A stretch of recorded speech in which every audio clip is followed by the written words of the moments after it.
What's up, everybody? This is Johnny Basement, and we're back here live in the basement just on time. Aaron Judge has just come up to the plate. Let's see what he's got. Let's see what he can do. Let's get 61 right off the bat. Let's do it.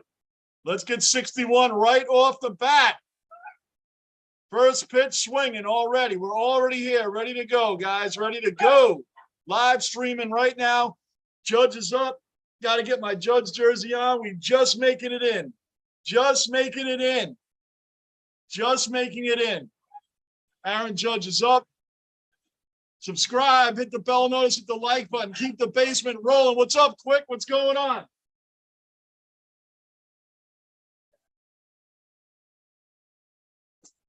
All right, Judge is up. It's already 2 strikes on him. Quick, what's going on? First cellar dweller accounted for, man. What is happening, brother? Pessable in the basement. What's happening, brother? Another cellar dweller in the basement. All right, 2-2.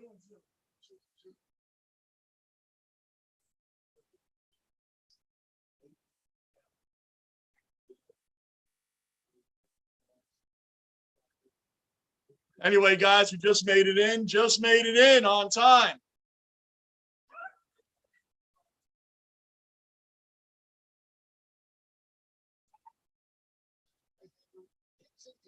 All right, 3-2. 3-2. Taking it. You know, Rock. You guys already know Rocco. He's all hyped up and excited. Ready for Judge to hit this home run. Man, he's got to do it sooner or later. Sooner or later, he's got to hit this thing. Fair ball, and he is out. Sharp out the third. Sharp out the third.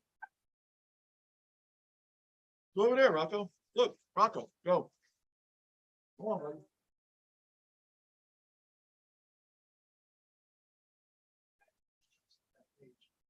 All right, so of course, the real news is Judge hitting the 61 homers, and then the rest of it is, of course, that the Yankees got to hold on to first place. We got a 7.5 game lead right now over the Jays. We got to keep that rolling. I mean, we finish up with the Orioles, who actually are playing good ball right now, and then we have the we finish up a 4-game series with the Texas Rangers, which I think is kind of odd to finish up that way.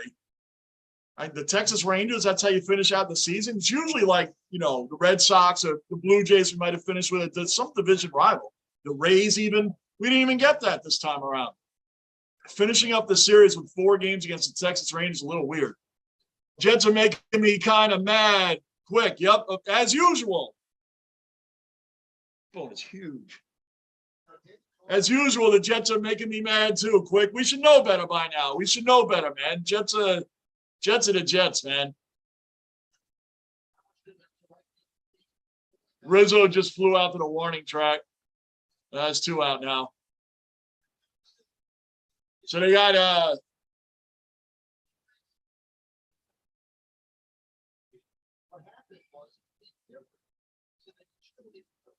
you guys got to give me 2 minutes. Give me 2 minutes. 2 minutes.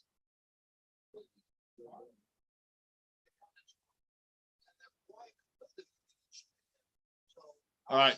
I'm not going to go anywhere for 2 minutes. Anyway, guys, tonight's a very important game. We got to keep this streak going. We got to keep moving forward. We got to keep moving.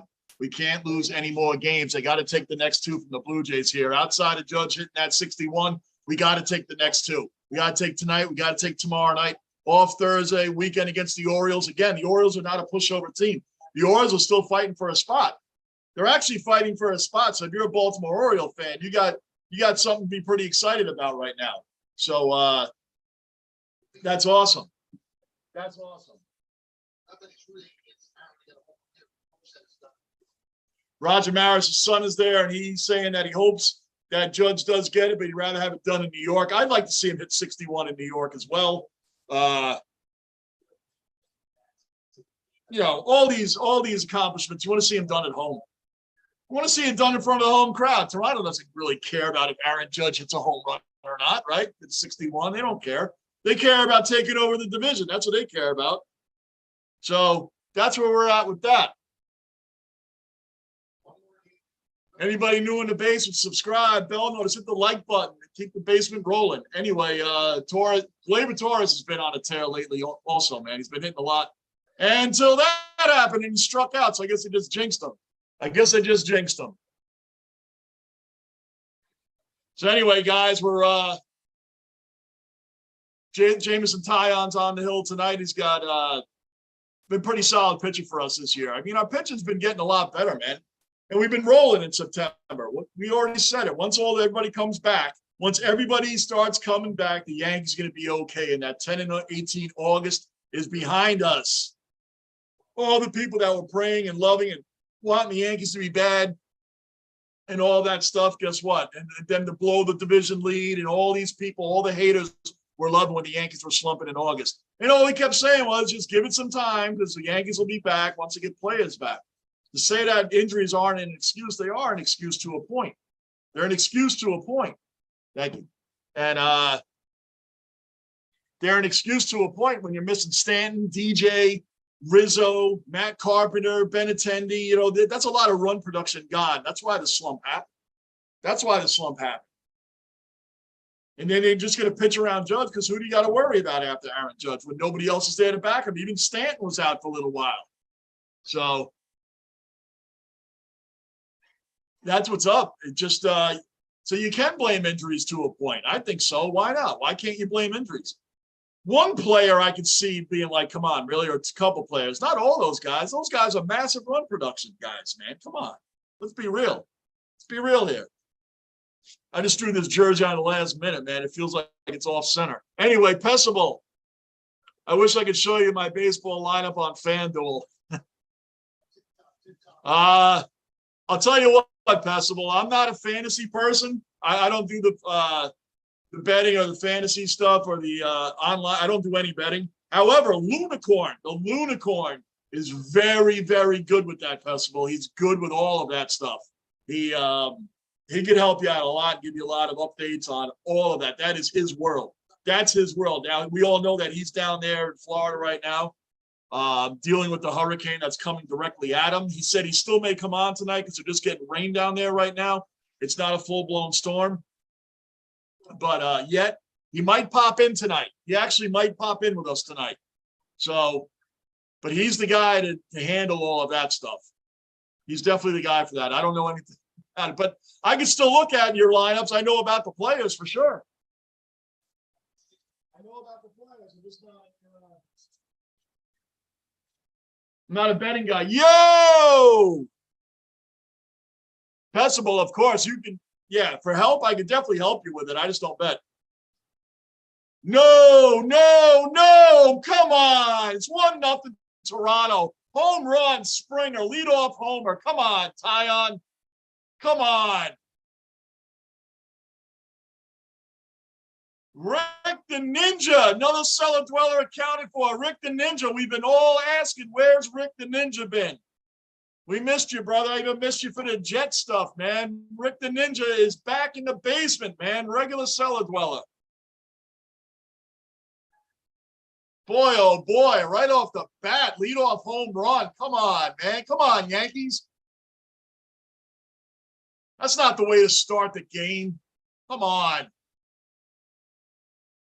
I know, once Judge slowed down at the warning track, that was it.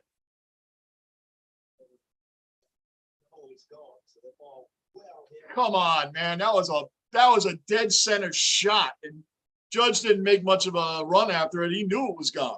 He was already slowing down by the time he got to the warning track.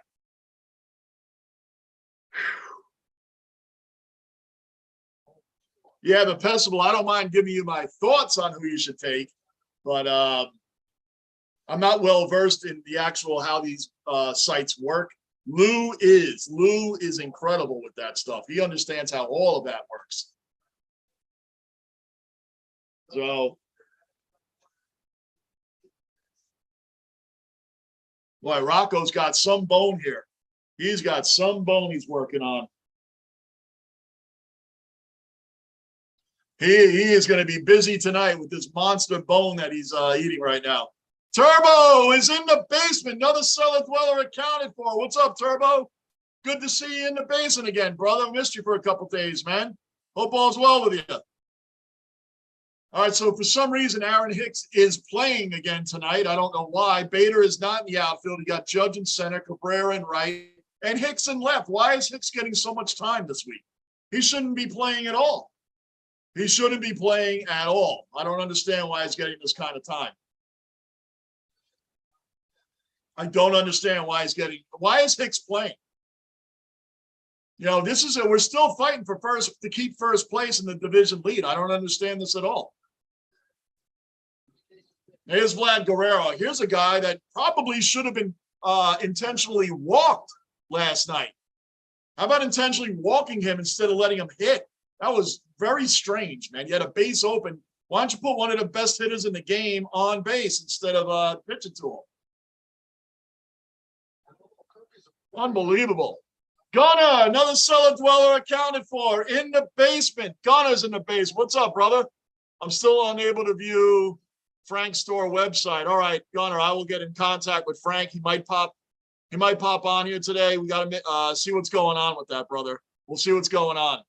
Anybody new in the basement, subscribe, bell notice, hit the like button, keep the basement rolling. Gunnar, I'll let him know. I didn't know that was still going on, bro. We'll take care of that, man, because you won that gift card, man. We'll take care of that. We'll find out what's going on with Frank. He probably he may pop in here tonight, but I can get a hold of him anyway. So we'll let him know what's up, man. Because he's got a whole lot of stuff, Gunnar. It's a really good store, man. Really, really good memorabilia store. Turbo, I'm okay. Kind of little mad my Raiders are 0-3. That was surprising, but it's good to be in here with you all. Yeah, always good to have you back in here, Turbo. The Raiders being 0-3 is a shock, actually. I gotta be honest with you, man. It's a shocker. I did not see them starting 0-3. I didn't see the Chargers starting 1-2. The Chargers got waxed. The Chargers just got waxed by the Jaguars, man. By the Jags. Look at that. They got a new coach. Doug Peterson's in there. Trevor Lawrence, 6 touchdowns, 1 pick. That's all he's got. He's got 6 TDs and only 1 pick. That's it. Rick the Ninja, Blue Jays walk Judge, so it would only be natural to watch Vlad, but no, right. It'd only be natural to watch Vlad walk too, right? I mean, of course, that would only be natural. That'd be what your basic manager would do, would it not? But no, using your words, Rick, no, that's not how we do it here. Not how we do it here. You're right, Rick. I mean, why would you pitch to Guerrero? Unbelievable, bro. But you know what it is, Rick the Ninja. Henry, another cellar dweller accounted for. Henry Hill in the basement. Henry says, I hate Springer with a passion. Sorry about last night, Johnny, but I was having a stroke watching my Cowboys. Hey, brother, don't worry about it. I'm a Jet fan. You ain't got to explain that. I get it, bro. You're fine, dude. It's all good, man. You guys show up when you show up, and I'm glad when you do, man. You guys make this channel happen, not me. Festival, I'm still trying to learn baseball. You got it, brother. Festival, man. Bring anything you got in the chat. You got questions, Festival, about baseball? Bring it to us in the chat. You got plenty of knowledgeable guys in here, man, including myself. And everybody in this chat can help you with anything involving baseball, brother. Don't worry about it, man. Come on in and ask away, man. It's fine. You're okay. Turbo, I was rooting for the Giants yesterday, but they lost to the Cowgirl. I know the Giants. I don't get it either. Barkley had a really good night. I figured the Giants defense would have been done better against Cooper Rush. And Neal was getting Daniel Jones killed. DeMarcus Lawrence was killing the rookie Neal all night, which you kind of expect would happen. But Daniel Jones was sacked 5 times. 5. And 3 of those were the responsibility of Neal. Neal, I mean, DeMarcus Lawrence just blew right by him. I wouldn't have done any worse blocking Lawrence last night than Neal did. I wouldn't have done any worse. Dude gave up 3 sacks, man. 3 sacks. Jones didn't have a lot of time to throw the ball at all. You know? Henry comes back with funny how those Cowgirls beat the Giants now 10 out of 11 times. That's true. That's true, Henry. That's true. I remember when Jerry Jones first opened Jerry World down there in Dallas. I think the Giants won like the first 3 or 4 times they went there. And I know he was heated because all the Giant fans were saying, you know, that's our second home, you know, and I know that really bothered him. So I get it. So Henry comes right back at you with the Cowboys conversation.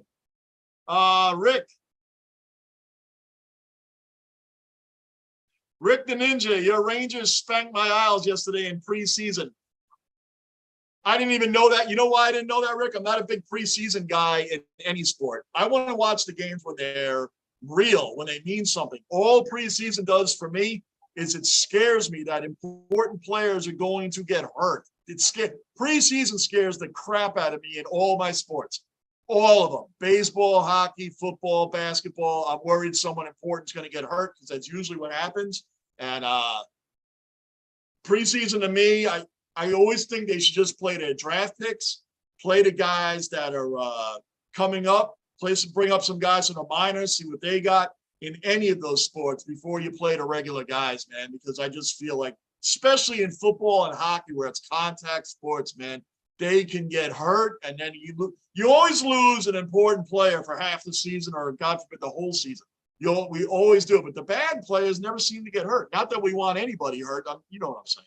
You know what I'm saying. Rick the Ninja, I hear you. Yep. Lockport, another cellar dweller accounted for in the basement. What's up, Lockport? Hey, Rick, the Ninja is in the basement. Yep, we saw it. We acknowledged him, Lockport. We told him we all been looking for him, man. It's been a few days since we've seen him in the chat. You know we do our cellar dweller checks as the show goes on, as everything goes on here. We got to make sure all our dwellers are accounted for. Rick, the Ninja, draft picks and AHLers too. Yep, 100%. That's who should be playing. I worry about all the time about guys getting hurt, man. I really do. It scares the crap out of me. Like, God forbid, Igor or one of the kid line or Keandre Miller or somebody, Adam Fox, someone like that gets hurt, man, where it's going to crush us. Turbo, it's kind of embarrassing. The Raiders are the only team in the NFL winless. Right. You would think my Jets would have taken that honor of being the only team winless, right? You would think the Jets or the Jaguars. You would have thought the Jaguars were going to be 2-1 at this point and smash out a team like the Chargers. Who would have seen that coming?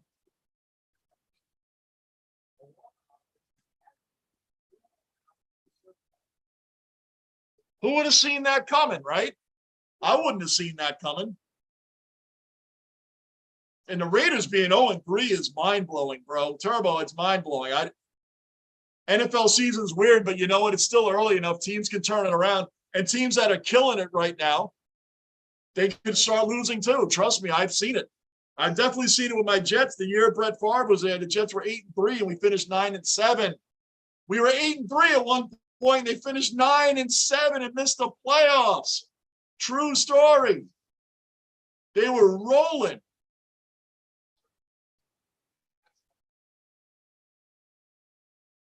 Let me catch up here. Stanton's up, by the way, and woo!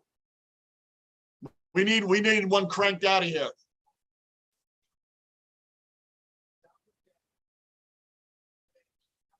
Henry, hey Johnny, did you listen to the entire album of Ozzy yet? I have not, Henry. I'll listen to it. You know what I'll do? I'll listen to it on Thursday because the Yankees don't play Thursday. I'll listen to it Thursday. I'll listen to it on Thursday, Henry. The Yankees aren't playing Thursday night, so I'll take a night off there and I'll listen to it. Lockport, it's early, Turbo. You guys aren't losing to bad teams. The Raiders will right the ship. Yeah, I agree. It's not like you guys are losing to bad teams, Turbo. You know, I mean, that first game of the year with the Chargers, that could have gone either way. Would you lose 24-19? That could have gone either way. They really could have. It could have gone either way. Oswaldo Cabrera's up. The kid is up. This kid has been building. Remember his batting average was below the Mendoza line? Now he's got it up to 234. The kid's starting to hit. He's starting to hit now, which is great to see. Turbo, are you happy about NBA is back? Lakers. I'm happy that the NBA is back because you see who I'm a fan of, my New York Knicks. I love the Knicks very much, man. And I'm very happy that they're back. I'm very happy the Knicks held on to their youth and didn't give up the house for Donovan Mitchell, who's not even a top 5 player in the league, but the Jazz wanted top 5 player people and draft picks. You're not going to get RJ Barrett and Mitchell Robinson and Obi Toppin or quickly or whatever. You know, you're not going to get that plus draft picks. You got to be kidding me, right? Mitchell ain't. Look at that. Cabrera got a nice hit. Got a single right up the middle. Good hit for Cabrera.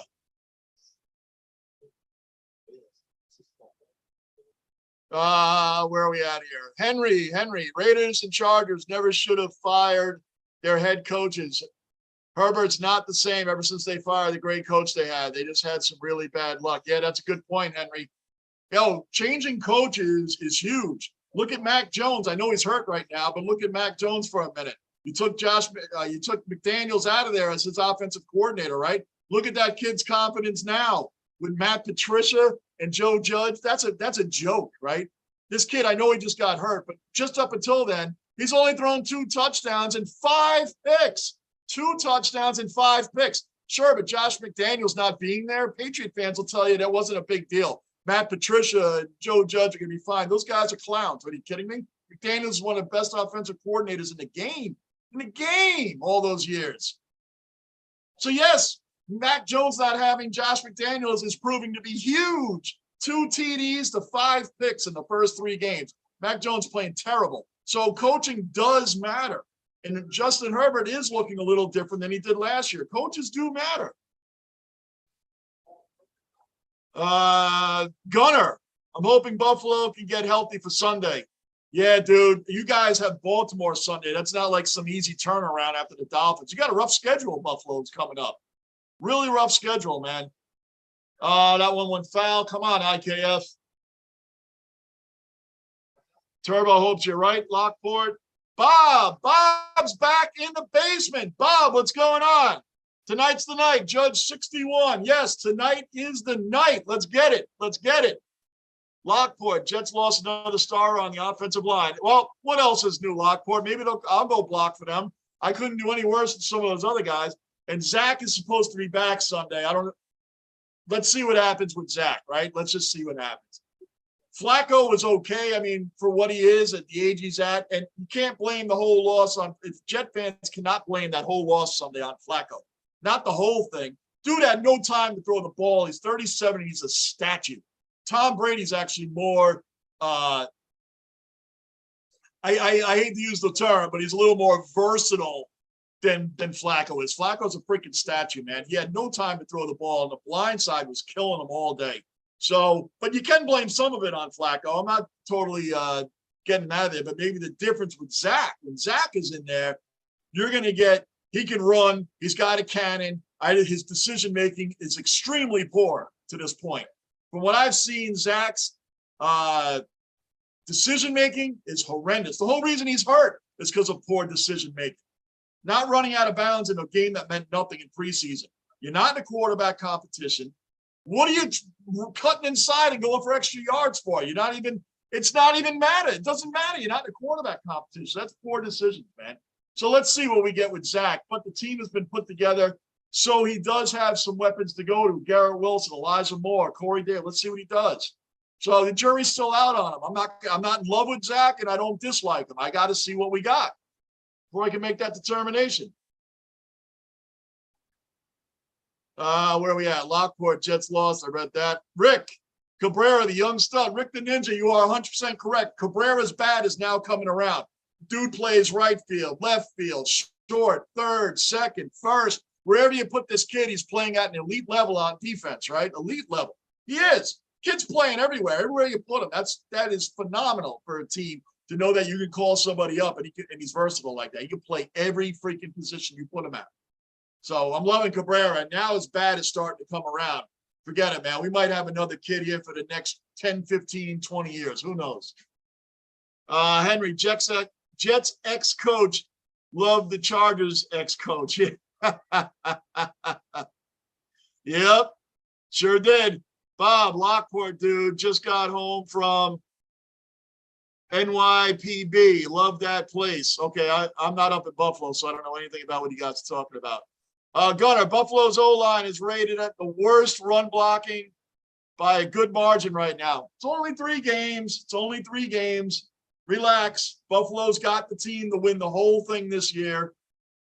Everything's going to be fine. Everything's going to be fine for Buffalo. They will. They got a ton of injuries, and I think the weather down there really crushed them on Sunday. It was really hot in Miami, which you would expect in September anyway. But I think Buffalo, listen, they weren't going to go 17-0, right? So you'd rather get this loss out of the way. They're going to build on it. You know they weren't going undefeated the whole year.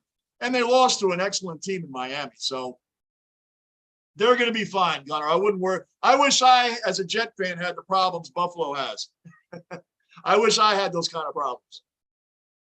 Lockport, because the Jets' whole team actually is playing, minus a couple guys. But for the most part, they got everybody playing, and we can't do anything. Lockport, NYPB. Oh, okay, you responded to Bob. Henry, any news on DJ? DJ, they're still taking their time with him. Honestly, I think they rushed him back the first time because he couldn't put any much weight on that foot when he was swinging the bat. That's the word. So right now they're working him back in slowly. You know what I personally think? I personally think you're going to see DJ back by the Texas Rangers series right before the playoffs, getting a few at-bats in. And again, it's very odd that the Yankees are ending the regular season 4-game series against the Texas Rangers. Like usually that last series is set up for a division rival like the Jays or the Rays or the Red Sox at this time of year. So I don't understand how we finishing with 4 against the Rangers, but that's kind of a layup. That's good news. I don't so DJ apparently has put a more weight on that foot, but they're not rushing him back right now. They don't really have to rush him back right now. And it's good because I think he was rushed back last time because of all the other guys that are out injured. When it comes to Matt Carpenter, he's starting to put weight on the foot now. Look for him around the playoff time. Benintendi, I would say playoffs, but not the start of the playoffs. It sounds like he's coming along very slowly. Henry Moore needs to call a game like he does with Cooper Rush, Johnny. I didn't need Dak throwing 40 times for 400 yards a game. Let our D and run game determine the game. That should be the formula. I agree with you. Moore needs to call a game like he does with Cooper Rush. I agree with you because they're putting it all on Dak. You saw that first game against, was he South? Oh, they just got him this much. If you're watching the game, they got him by a hair.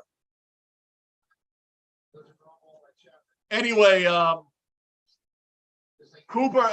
Dak, they put too much on Dak. I agree with you. Did you see that first game against Tampa? Dak got hurt in the fourth quarter, but they couldn't even move the ball. They just had pass. The combination that the Cowboys did last night, running Pollard, running Zeke, worked very, very well. It worked very well. You didn't put the whole game on Cooper. That's why the Giants defense, if they kept shutting Elliott and Pollard down, then they would have been forced to throw, but they weren't. They were only down 13-6 for a short time, and they got it tied up 13-all. And then from there, the Giants fell apart, and they could run all day on the Giants, and they didn't have to worry about using Cooper. So you're right. They should use that game plan a little bit more when Dak comes back. I agree with you there, Henry. Bob, it's good to see the Yankees back on a roll. If they get hot, they are bringing home another World Series title. I 100% agree, Bob. During the slump, which was awful to sit through, live streaming the Yankees slump, it started at the second half, but it really peaked in August when they were 10-18. The Yankees were 10-18 in August, and it was a hard time coming on here live streaming with all the dwellers in here. We all had a hard time watching that. And all the haters were saying, oh, the Yankees are done. They're going to blow their lead.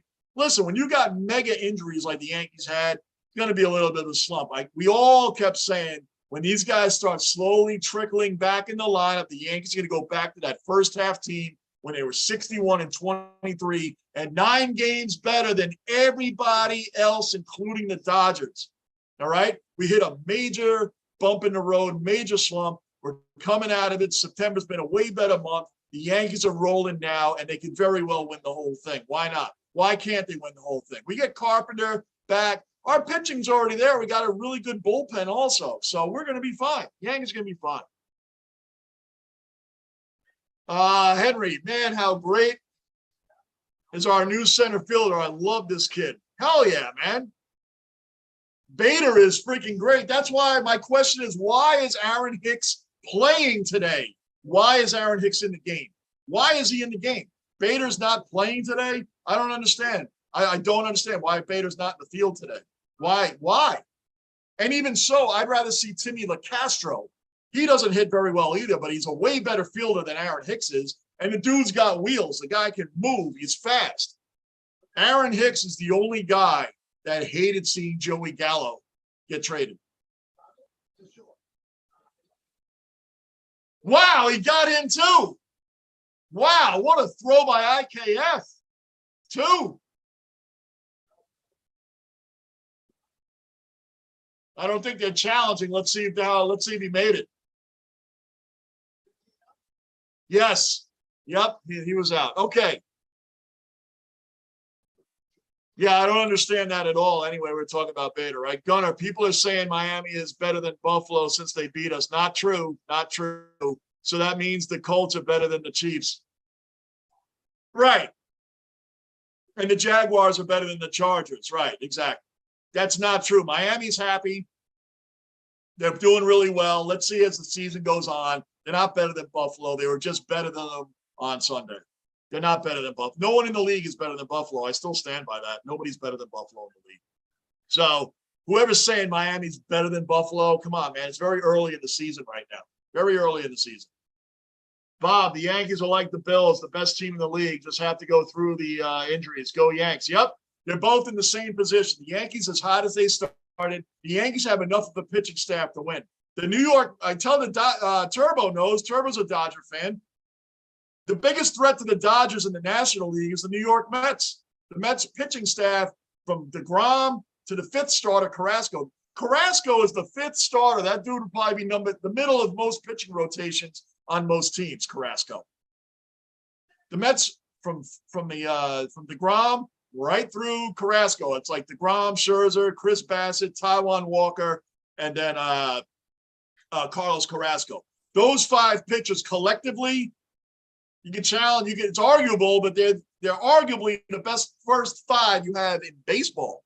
First starting five in baseball. It's arguable, yes, but it's not arguable with many teams. And the fact that the Dodgers lost Walker Buehler for the rest of the year a couple months ago, that hurt them, man. So we'll see. We'll see. It didn't hurt them much now, but we'll see what happens when they meet the Mets in the playoffs.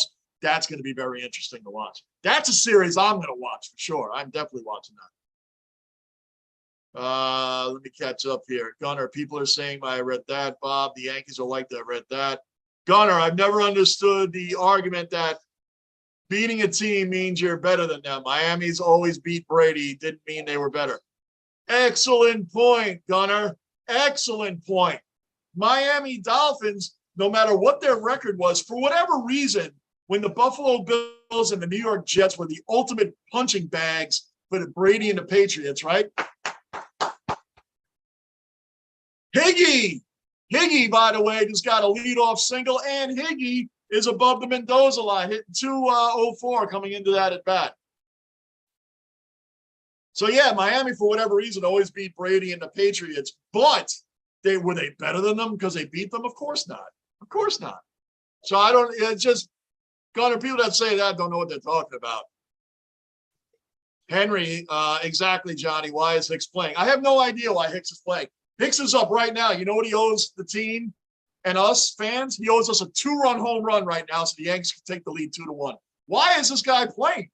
123 games he's been in. He's batting .218 with 8 bombs. That's it. And he's not a very good outfielder. Why is he playing?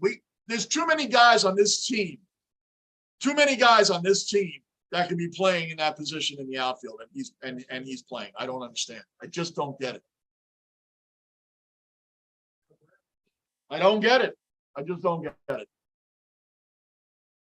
Hicks is looking at balls, landing right in the middle of the plate. So, surprisingly, it's already 0-2. Surprisingly. Come on, man. We got a leadoff single by Higgy, man. Hicks better not ground out into a double play. And then, of course, our man Judge is coming up after that.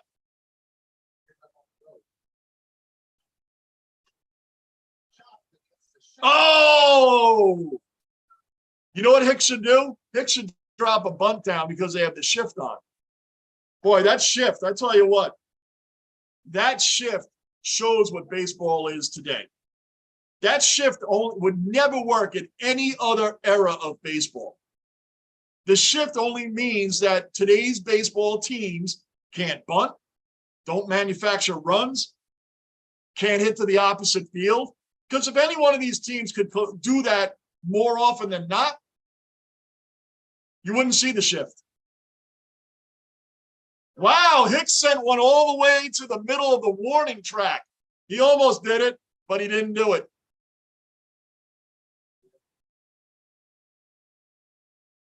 Rocco's got this huge bone. You might be able to see him behind me. Got this huge bone he's working on. He's right there. You see him? He is working on a good bone we got him. So when he finishes that, he should be taking a long nap. And he's working on it right there. I don't know if you can see him. There he is. Good old Rocco. He's tearing that bone up. I don't know if you can see it. But anyway, he's keeping busy with that while we're watching the game here. So let's go, Aaron. Aaron's up. You know, this guy is trying really hard, really like probably overthinking. Nobody wants to get 61 and 62 out of the way faster than Judge. What pressure has been on this guy? Anybody new in the basement, subscribe, bell notice, like button. Keep the basement rolling. Now, this dude here, Judge, the pressure is out of this world. It's out of this world on him. I can't imagine what he's going through. Just wants to get this thing over with, man. And, you know, he's got Blue Jays tonight, tomorrow night. You got 3 against the Orioles, so that's 5 more games, including today, plus 4 with the Texas Rangers, right? So that he's got 9 games, including today's game. That's 9 total to hit 2 more home runs. 1 to tie it, I know, but 2 to take the lead. He should be able to do that. I think once he hits 61, 62 will come along really easily. I think getting 61 out of the way, 62 will come just like that. It'll come pretty easily.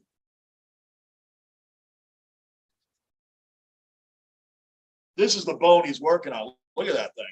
That's big time or what? Come on, Judge. 2-2.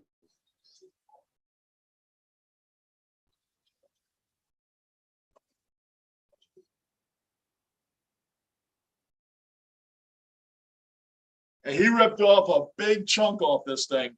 And he's working on that right now. You see him? Oh, that was close to painting the black on that. Close to painting the black on the corner, but it was called a ball. Call the ball.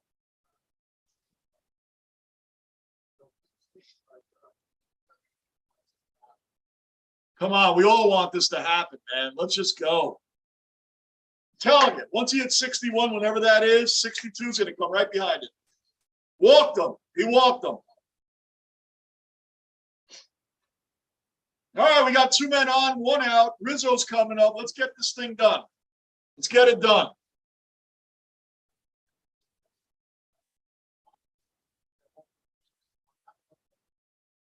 Judge is not biting on bad pitches just to try to get this home run. He's not biting on bad pitches.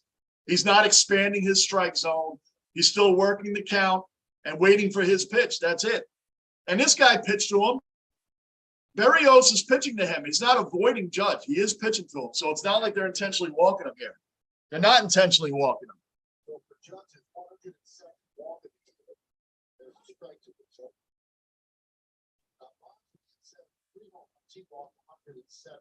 Now Rizzo needs to hit a 3-run. See, that's the thing. We're always depending on Yankee hitters getting, bombs, hitting bombs. Let's manufacture some runs.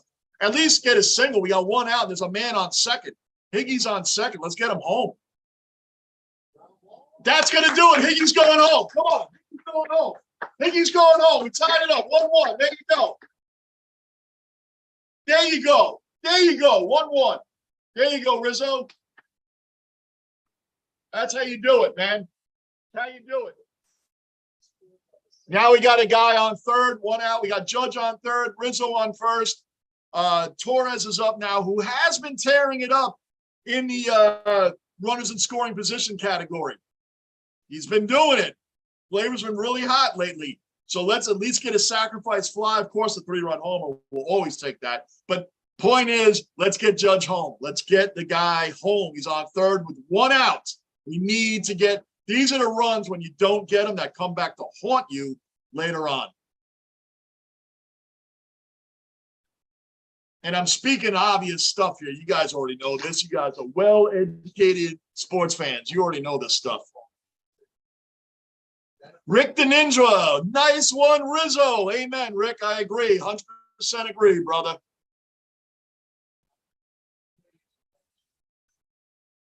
Gleyber, there it is. There it is. Judge is home. Gleyber, boom, 2-1 Yankees. Gleyber's been on fire, man, on fire with runners in scoring position. This is awesome.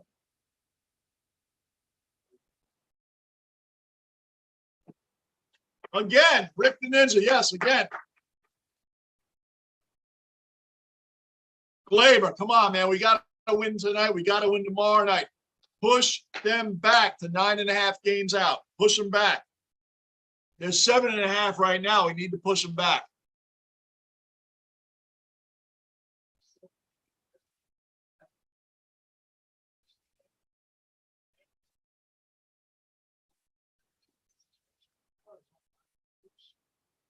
All right, Rocker, he's got a real mess down with his stuff. Anyway, here comes our boy, Rick the Ninja. Here comes our boy, Josh Donaldson. Here he is. He sucks. He's trash. He's not going to hit a 3-run homer. You know what I'm saying, Rick? You know what I'm saying? Here we go, Rick. Our boy, Josh Donaldson, man. Guy's hitting cleanup again. Cleanup. Come on now. Let's go, Josh. Can't catch up to a fastball. Tired of seeing him come up and batting fourth in the order. Been decent in the field. I'm bringing it strong on him, Rick, because every time I bring it strong on Donaldson, he shuts me up. 1-1.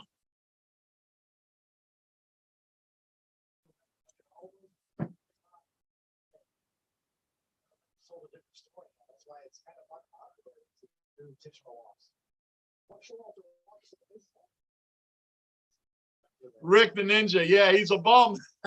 That's right. Donaldson's a bum. $25 million a year, 1-2. No matter how many times all of us has brought up Josh Donaldson making $25 million a year this year and next year. At one time in baseball, like the top player in the league would get $25 million a year. Guys like Josh Donaldson are getting $25 million a year. As much as we say that, every time we speak it, it still sounds like unbelievable. Oh, he is a bum, Rick. He's a bum. He actually is a bum. He struck out. Come on, dude. You can't strike out in that position there, man. Come on.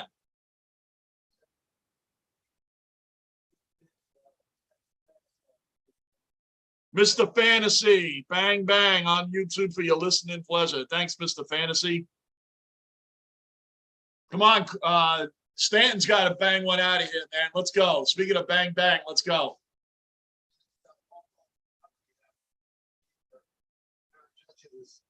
Come on, Stanton. Let's go, man. Stanton's more than due to hit something out of the park, bro. At least get another run in.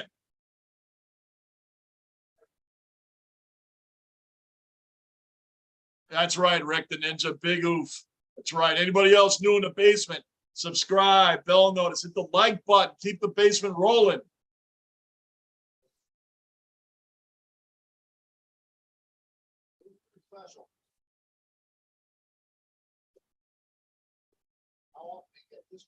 Come on, Stanton. Let's go, man. Let's go. Bring that power. He's been having a rough time too, Stan, since he's come back a few weeks ago, man. But just need that bomb, baby. Need that bomb. Woo! Hey, well, it's so funny how Stan will take one that's so close to the strike zone, but then he'll strike out on one that's 8 feet off the plate. I've never A slider that breaks 8 feet off the plate, he swings at that. But he doesn't swing at stuff that's damn near down the middle. I don't get it. Come on, dude. That was not a strike. Come on, man.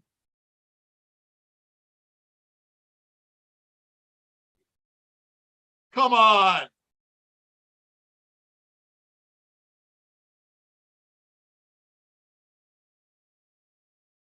All right, guys. Well, anyway, at least we got the lead. We're up 2-1. Rizzo came through. Torres came through. Got us some important RBIs. We're up 2-1. And now we got to keep maintaining the lead. Tyon has got to hold the fort, man. Hold the fort. We don't need tie game. We need a nice, simple blowout ride and get Judge to get his 61 because that's all we're waiting on. That's all we're waiting on, guys. That's it. Aaron Judge. The Yankees, of course, are only 7.5 games up, so we're still fighting. We're still fighting for the lead here. We're still fighting to stay ahead in the division, which is very important. We don't want to blow that lead. We don't blow it. Even Met fans that were jumping all over the Yankees about slumping and them being the better team and how we better not choke away our lead. The Mets did have a 10.5 game lead. They did have a 10.5 game lead that they actually did blow because the Braves took over first place for 1 day. For 1 day. So they all were praying that the Yankees were going to blow this lead. I know Red Sox fans were. But Red Sox fans have more of a reason to hate the Yankees. Met fans, I don't understand why they hate the Yankees. The Yankees have nothing to do with the Mets unless they reach the World Series and face each other. Outside of that, who cares? I like the Mets. The Mets don't bother me. Mets don't bother me at all. I actually go for them. I hope they make it to the World Series. I'd love a Subway Series. I would love one. I'd absolutely love a Subway Series. I think for ratings, for rating purposes, the league would want to see Yankees, Dodgers in the World Series. That's what the league, the TV channels, the networks, they all want Yankees, Dodgers. That's the World Series they want. That's the ratings they want. They always claim they love, no matter what team makes it, they love the parity and whatever else. Trust and believe they do not want the Seattle Mariners squaring off against like the Phillies, let's say. Phillies, Mariners. It would not be an exciting World Series. They do not want that. Phillies have a lot. Philadelphia has a lot of fans. But nationwide, for a nationally televised World Series, they want Yankees, Dodgers. Those are the teams they want in there. They don't want Mariners, freaking Philadelphia. They're not national. They're not a national attraction.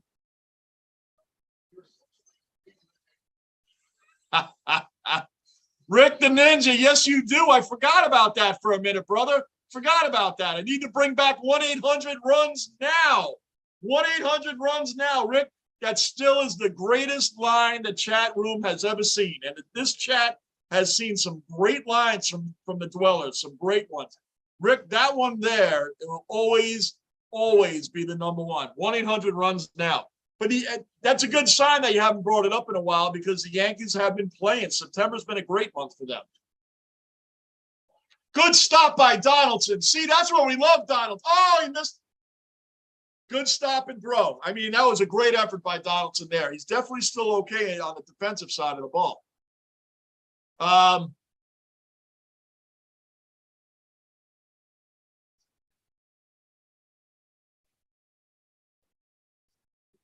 Bruin, another cellar dweller accounted for in the basement. Bruin's in the basement. What's up, buddy? Bob says Met fans dislike the Yankees because it's the big brother syndrome. They feel like the Yankees have always gotten all the press and attention. That's very true. That's very true. Now, I'm a Jets fan, and I like the Giants. Now, I don't hate the Giants. I don't understand. Like Gardini, who's in here a lot, he hates the Jets, and he's a Giants fan. I don't understand why would he hate the Jets? But the only New York team I do hate is the Islanders because they're a direct rival. I'm a Knicks fan, but I don't hate the Nets. It's never really been a big rivalry to me. The Rangers-Islanders has been a big, nasty rivalry forever, and that's the only New York team I do not go for is the Islanders. I'll never go for them. I don't like them, and that's just the way it is there. But the other New York teams I'm fine with. I'm fine with the Nets, the Mets, and the Giants. I have no problem with any one of them. Rock, you missed the play. What? I missed the play. What play did I miss? I might have. There's time to time I do miss plays. because we're in the basement. We do miss plays from time to time. Bruin, I hate that feeling, Gunner. Gunner will be fine. We just need, oh, you guys are talking about your Buffalo Bills. You guys will be fine. You guys knew you weren't going 17-0. You weren't going undefeated, right? So you were going to lose one. At least you didn't. Hey, guys, how about this? Last year, remember when you lost to the Jaguars 9-6? It's not like you lost like that. You lost to a good team. You lost to the Miami Dolphins. They're not better than the Bills. They were just better that day. It's not like you lost to a bad team. That would be even worse if you lost to like a really bad team. And you didn't. You lost to a good team. And it's a division rival, so it's okay. You guys will be fine. You guys will be fine.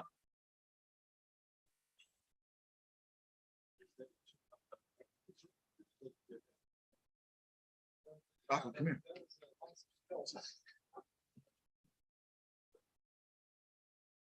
So you guys will be fine, man. It's nothing really to worry about there. Bill's still winning the Super Bowl. I agree, Bruin. Bruin, I don't see why they wouldn't win the Super Bowl. Remember, guys, the Yankees were horrendous August, 10-18. They're still. I still think they're going to go the whole way and win the World Series. Why won't they? Why won't they? They will. They will. They're going to win the whole thing. And that's the way you got to think. Getting Rocco set up here, man. He's getting a little antsy and tired. He just had a good piece of that monster bone we just showed. So the Blue Jays got first and nobody out. So, yeah, I agree. Bill's still winning the whole thing. I don't see anybody beating them. You got a tough game, Baltimore, on Sunday. That's a tough one. They've been rolling, and Lamar just chewed up. I still can't believe they blew that game against the Dolphins. They're 28-7 going into the fourth quarter. The Baltimore Ravens should really be 3-0 also. And not for nothing, the Browns should be 3-0. The Browns should be 3-0 also, too. So weird things happen, you know? Bruin, wish I could say the same thing about my Giants. Hey, well, at least the Giants are 2-1, right? The Giants are 2-1, and they definitely look better. They already look better coached than they've looked in the last couple of years, the Giants. So I think overall they're going to be fine. Giants are going to be fine, too. I think they're going to actually have a really good season this year.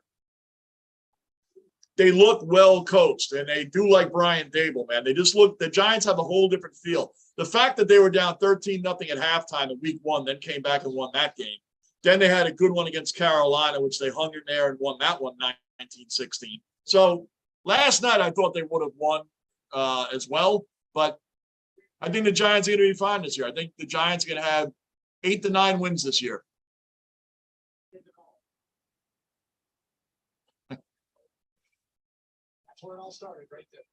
Bob, Bills win the Super Bowl, and I'm flying you out. Thanks, Bob. I always appreciate the support, Bob. And like I said, a lot of guys offer the same thing. And I appreciate it from everybody. I'm just a fan. I'm just a fan like you guys are. I'm just a fan that sits on here, and you guys make this channel happen. You really do. I don't do anything on here except talk about the game and whatever you guys want to talk about. We've talked about everything in the basement, just about. Every topic has come up in the basement, especially during the Yankees slump. We were talking about everything but the Yankees during that horrendous slump where every day was just I didn't even want to come on here, but you guys being in here made me want to come in here also. So you guys are the ones that make this channel happen, not me. I got nothing to do with it. I just show up. That's it. I don't do anything special. I am a fan like you guys are fans. We're all just fans in the basement. That's it. But I appreciate all the support, and thank you all you guys so much for supporting the channel. I really do appreciate it because you guys make me want to come on here. You really do, and I appreciate all of it, all you guys. Bob says Giants have Dable. From a Bills fan, they are going to grow. I agree. Look what Dable did for Josh. I almost said Josh. I almost said Josh Jones, like I'm thinking Daniel Jones. Anyway, for Josh Allen in that offense, and the Bills built a team around him. They're giving Daniel Jones a 1-year shot at becoming their quarterback because their GM and Dable, the coach, Daniel Jones, not their guy. So, yeah, we'll see what you got. Maybe we'll extend you. We'll see. But I don't think they're going to extend Daniel Jones. I think they're going to bring in somebody that they're really looking for. And if Jones doesn't get it done, they might actually – the biggest sign if they're not going to bring Jones back is that they let Tyrod play some games toward the end of the season. Let's see. I wish Tyrod Taylor was on the Jets. as our veteran backup. And like I said, Flacco's, he is what he is, but I'd take Tyrod Taylor over Flacco in a heartbeat as our backup.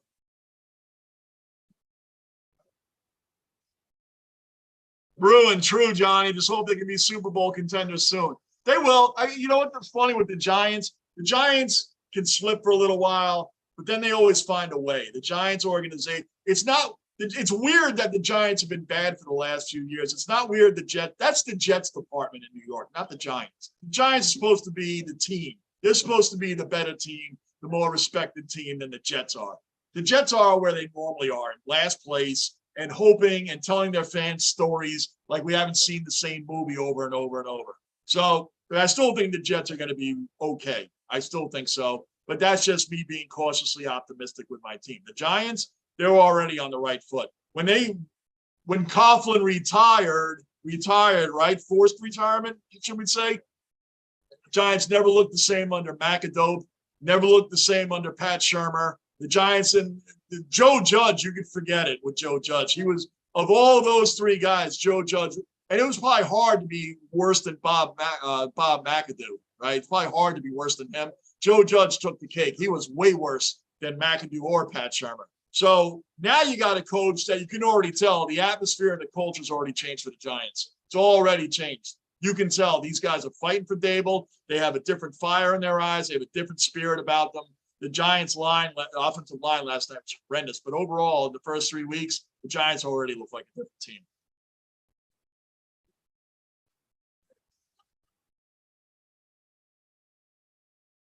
What do we got?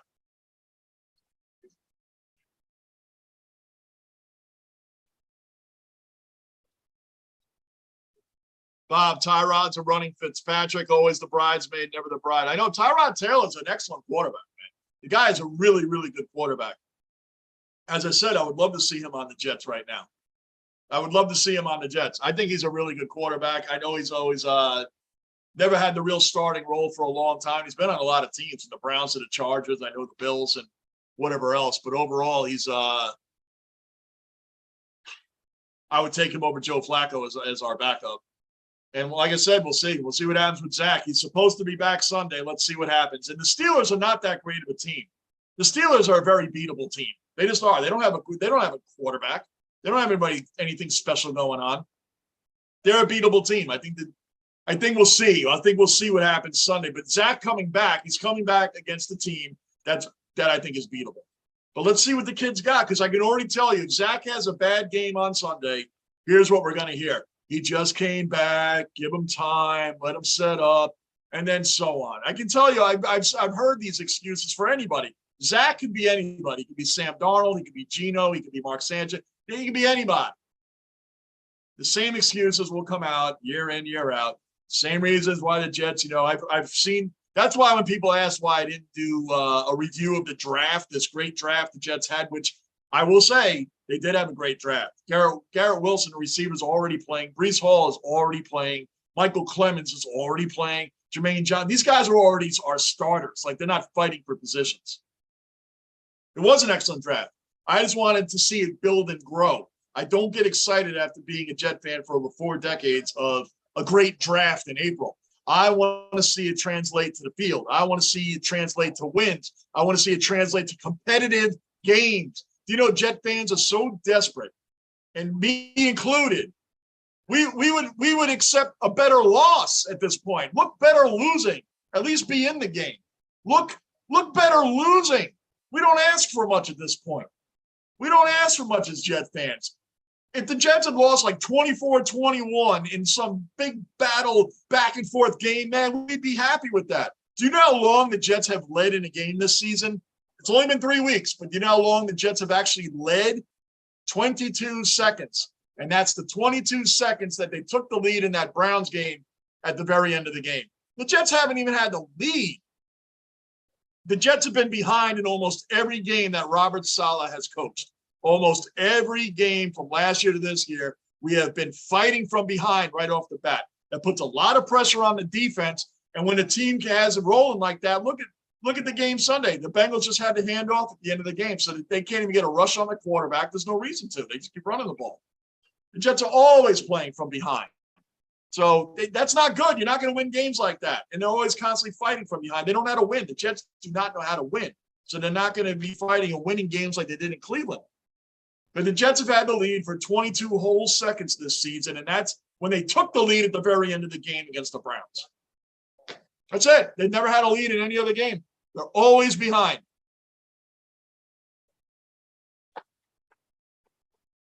Cabrera got a hit. Good evening, John. Let's be honest there. Daniel Jones is not to blame. There's receivers can't create separation and is on. And Goodini's another cellar dweller accounted for in the basement. Yes, Goodini, I agree. I'm not blaming the game on Jones. I'm really not. He got sacked 5 times, and 3 of them were on the rookie Neal. 3 of them came from his side. He is a rookie, and he's blocking DeMarcus Lawrence. That's a very tall order for anybody, even a veteran. So he got chewed up. So I'm not blaming Daniel Jones at all. I'm not blaming Daniel Jones for that loss. Henry, Johnny, do you think the Yankees will eat $25 million next year to replace Donaldson? You got to get younger. I agree, Henry. We do have to get younger there. And the Yankees aren't. It's not unheard of for them to eat contracts. They've eaten plenty of contracts over their entire history. They're very big on eating contracts. Because IKF, by the way, IKF can play third base. He got a gold glove with the Texas Rangers at third. And you can put Peraza at short, start building up Peraza at short. Or maybe Cabrera could play third, or maybe just go younger or go on the outside, because Donaldson's fielding is actually not bad. It's his batting that's horrendous. Henry, man, be a nightmare. Neal is a bust for the G-men. Well, it's hard to call him a bust yet. Blocking DeMarcus Lawrence and you're a rookie, that's a tall order, man. That's a really tall order. He gave up 3 sacks alone from that side, just from that side. Jones got sacked 5 times. Jones had no time last night. Shepard got hurt, and Gardini's right. They couldn't create separation. The receivers never created any real separation last night either. So it's not all on Jones. I just don't think when I say Dable and the GM aren't going to move forward with Jones, I just think it's basically because he wasn't their guy. He wasn't their guy. Some GMs and head coaches, when they take over a team, move on from the quarterback unless it's, an Aaron Rodgers or some big-time quarterback. Gardini, Andrew Thomas was labeled a bust, and now he's literally ranked the best tackle in football. People chill out. Yeah, that's true. It's true. Andrew Thomas was mocked. Gettleman was mocked for picking him. The Giants, he was considered a horrendous pick, and now look at him. It takes time. Line is not an easy position. So I will say, in Neal's defense, like I already said it, he's blocking DeMarcus Lawrence. That's a tall order for a veteran lineman, let alone a rookie. 49 pressures in 3 weeks, man, is running for his life. Feel bad for DJ. Yeah, he's 100%, man. He had over 22 pressures last night and sacked 5 times. So it's hard to blame Daniel Jones. If people are flat out blaming Daniel Jones, then they're just a hater on the guy. But we'll see what the coaching staff wants to do. Sometimes coaching staffs do want to go with the direction of their own guy. So let's see what happens. Let's see what happens in that area. But the Giants, it's obvious that they're a better coach team already. It's obvious. And the culture with the Giants has stepped up tremendously under Brian Dable. And you can tell that after 3 games. After 3 games. 3 games under Bob McAdoo, under Shermer, and under Joe Judge. The team looked lost. They didn't look like they wanted to play for the coach that they had, any one of those 3. And now they got a guy, you can tell by the end of 3 weeks, that Brian Dable has already made his mark on the Giants. It's a different team. These guys look focused, they look ready, and they are playing for their coach. Last night, it is what it is. But overall, the Giants came back in week 1. They came back week 2. They battled, they fought, and they're winning these games. And Barkley was getting a lot of yards, and Barkley's looking really strong this year too. Henry, still can't believe the Giants gave us Parsons. Oh, Johnny, not sure where our D would be without. I know that's a little, yeah, that's true, man. I don't know where your D would be without him either, man. I have no idea what they'd be. Gardini, only 2 people in the last 4 years that have been great out of the box. Hold on. been great out of the box. Been Quinn Nelson, and great in the box is rare for the O-line. Oh, yeah. The O-line is the hardest line to assemble. The offensive line is the hardest line to assemble. Even when you replace a player that got injured and put another guy in his spot, usually they're moving guys around the line. The line has to work. Everybody has to work on point. Replacing one guy can ruin the line, can ruin the whole line. The offensive line is the hardest unit to construct over any other position in football. Over any other one, the line is the hardest one to construct. The offense is not going to work without a line.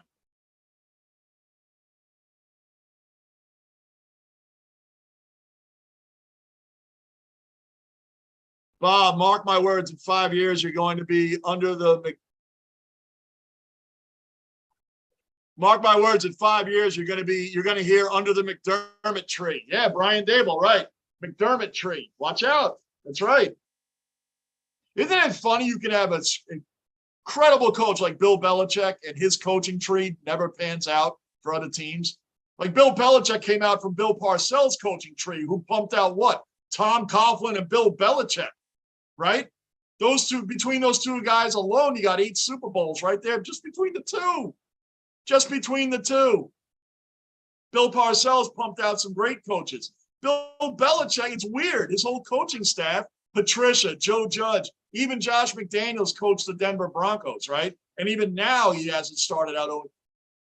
Bill O'Brien and Mike Vrabel might be the best coaches that came out from under Bill Belichick. Right, but Vrabel I don't think he was a coach on the Patriots at the time. I don't know. Someone can correct me on that. But I thought Matt Vrabel started with the Titans. I don't know if he had any coaching time with the Patriots at any position. But Bill O'Brien, and then look what Bill O'Brien did at the end of his Texans career, right? He traded away DeAndre Hopkins for a bum running back. I mean, like he just screwed the whole team over. So I don't understand why Belichick's coaching tree is horrendous. They're embarrassing. They all go back to Bill. All of them go back to Bill. Patricia, Judge, they all run back to Bill. Gunnar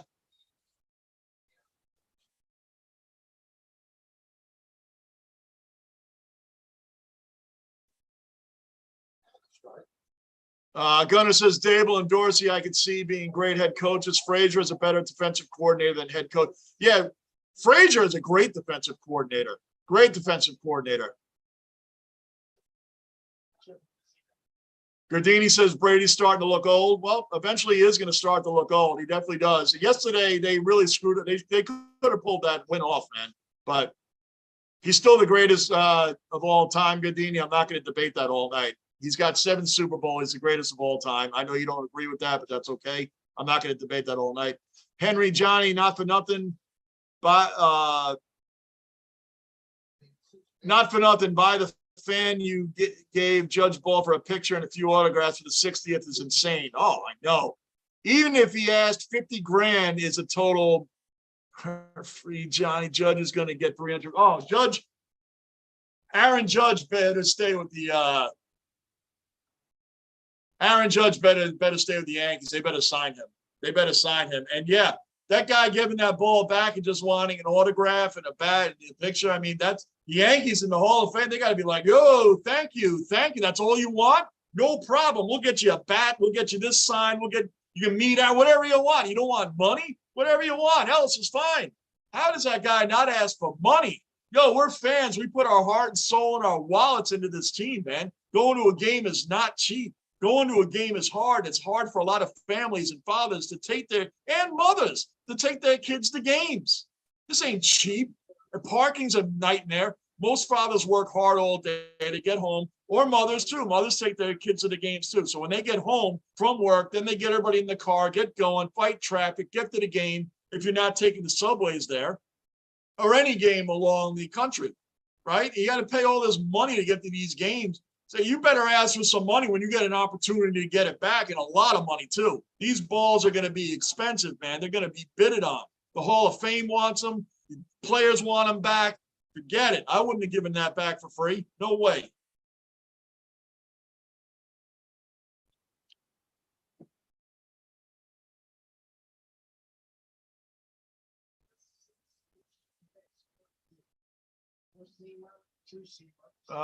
Henry, Johnny, not for nothing. I read that. Lockport, Sean Payton came from the Parcells tree too.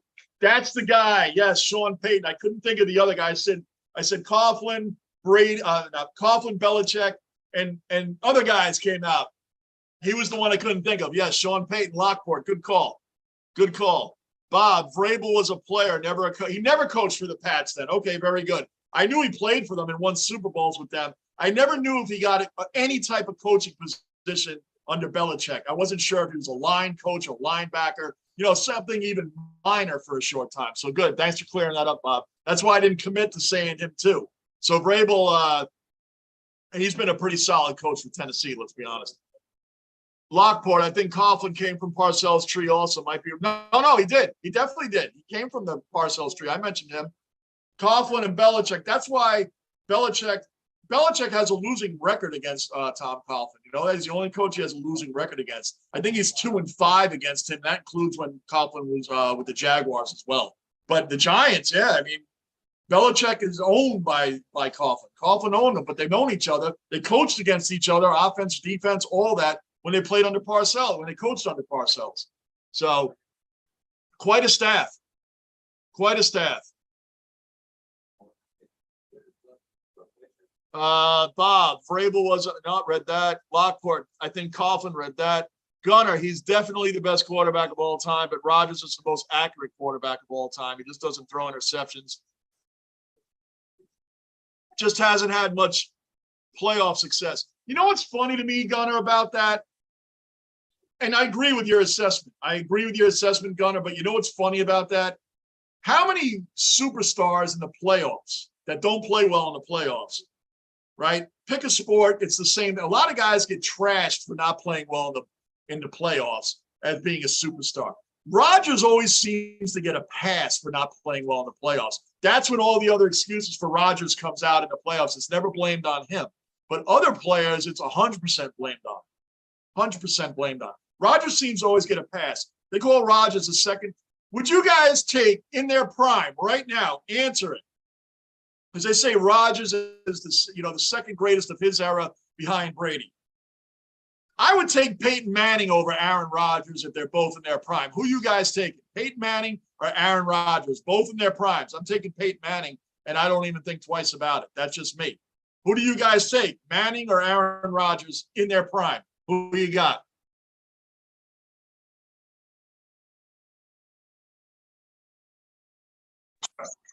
Henry, exactly, John. I love that response. Lou Lunicorn is in the basement. Lunicorn's here in a very. Are you guys out of lights? Are the lights out? No. It's not gonna hit. Supposedly to midday tomorrow.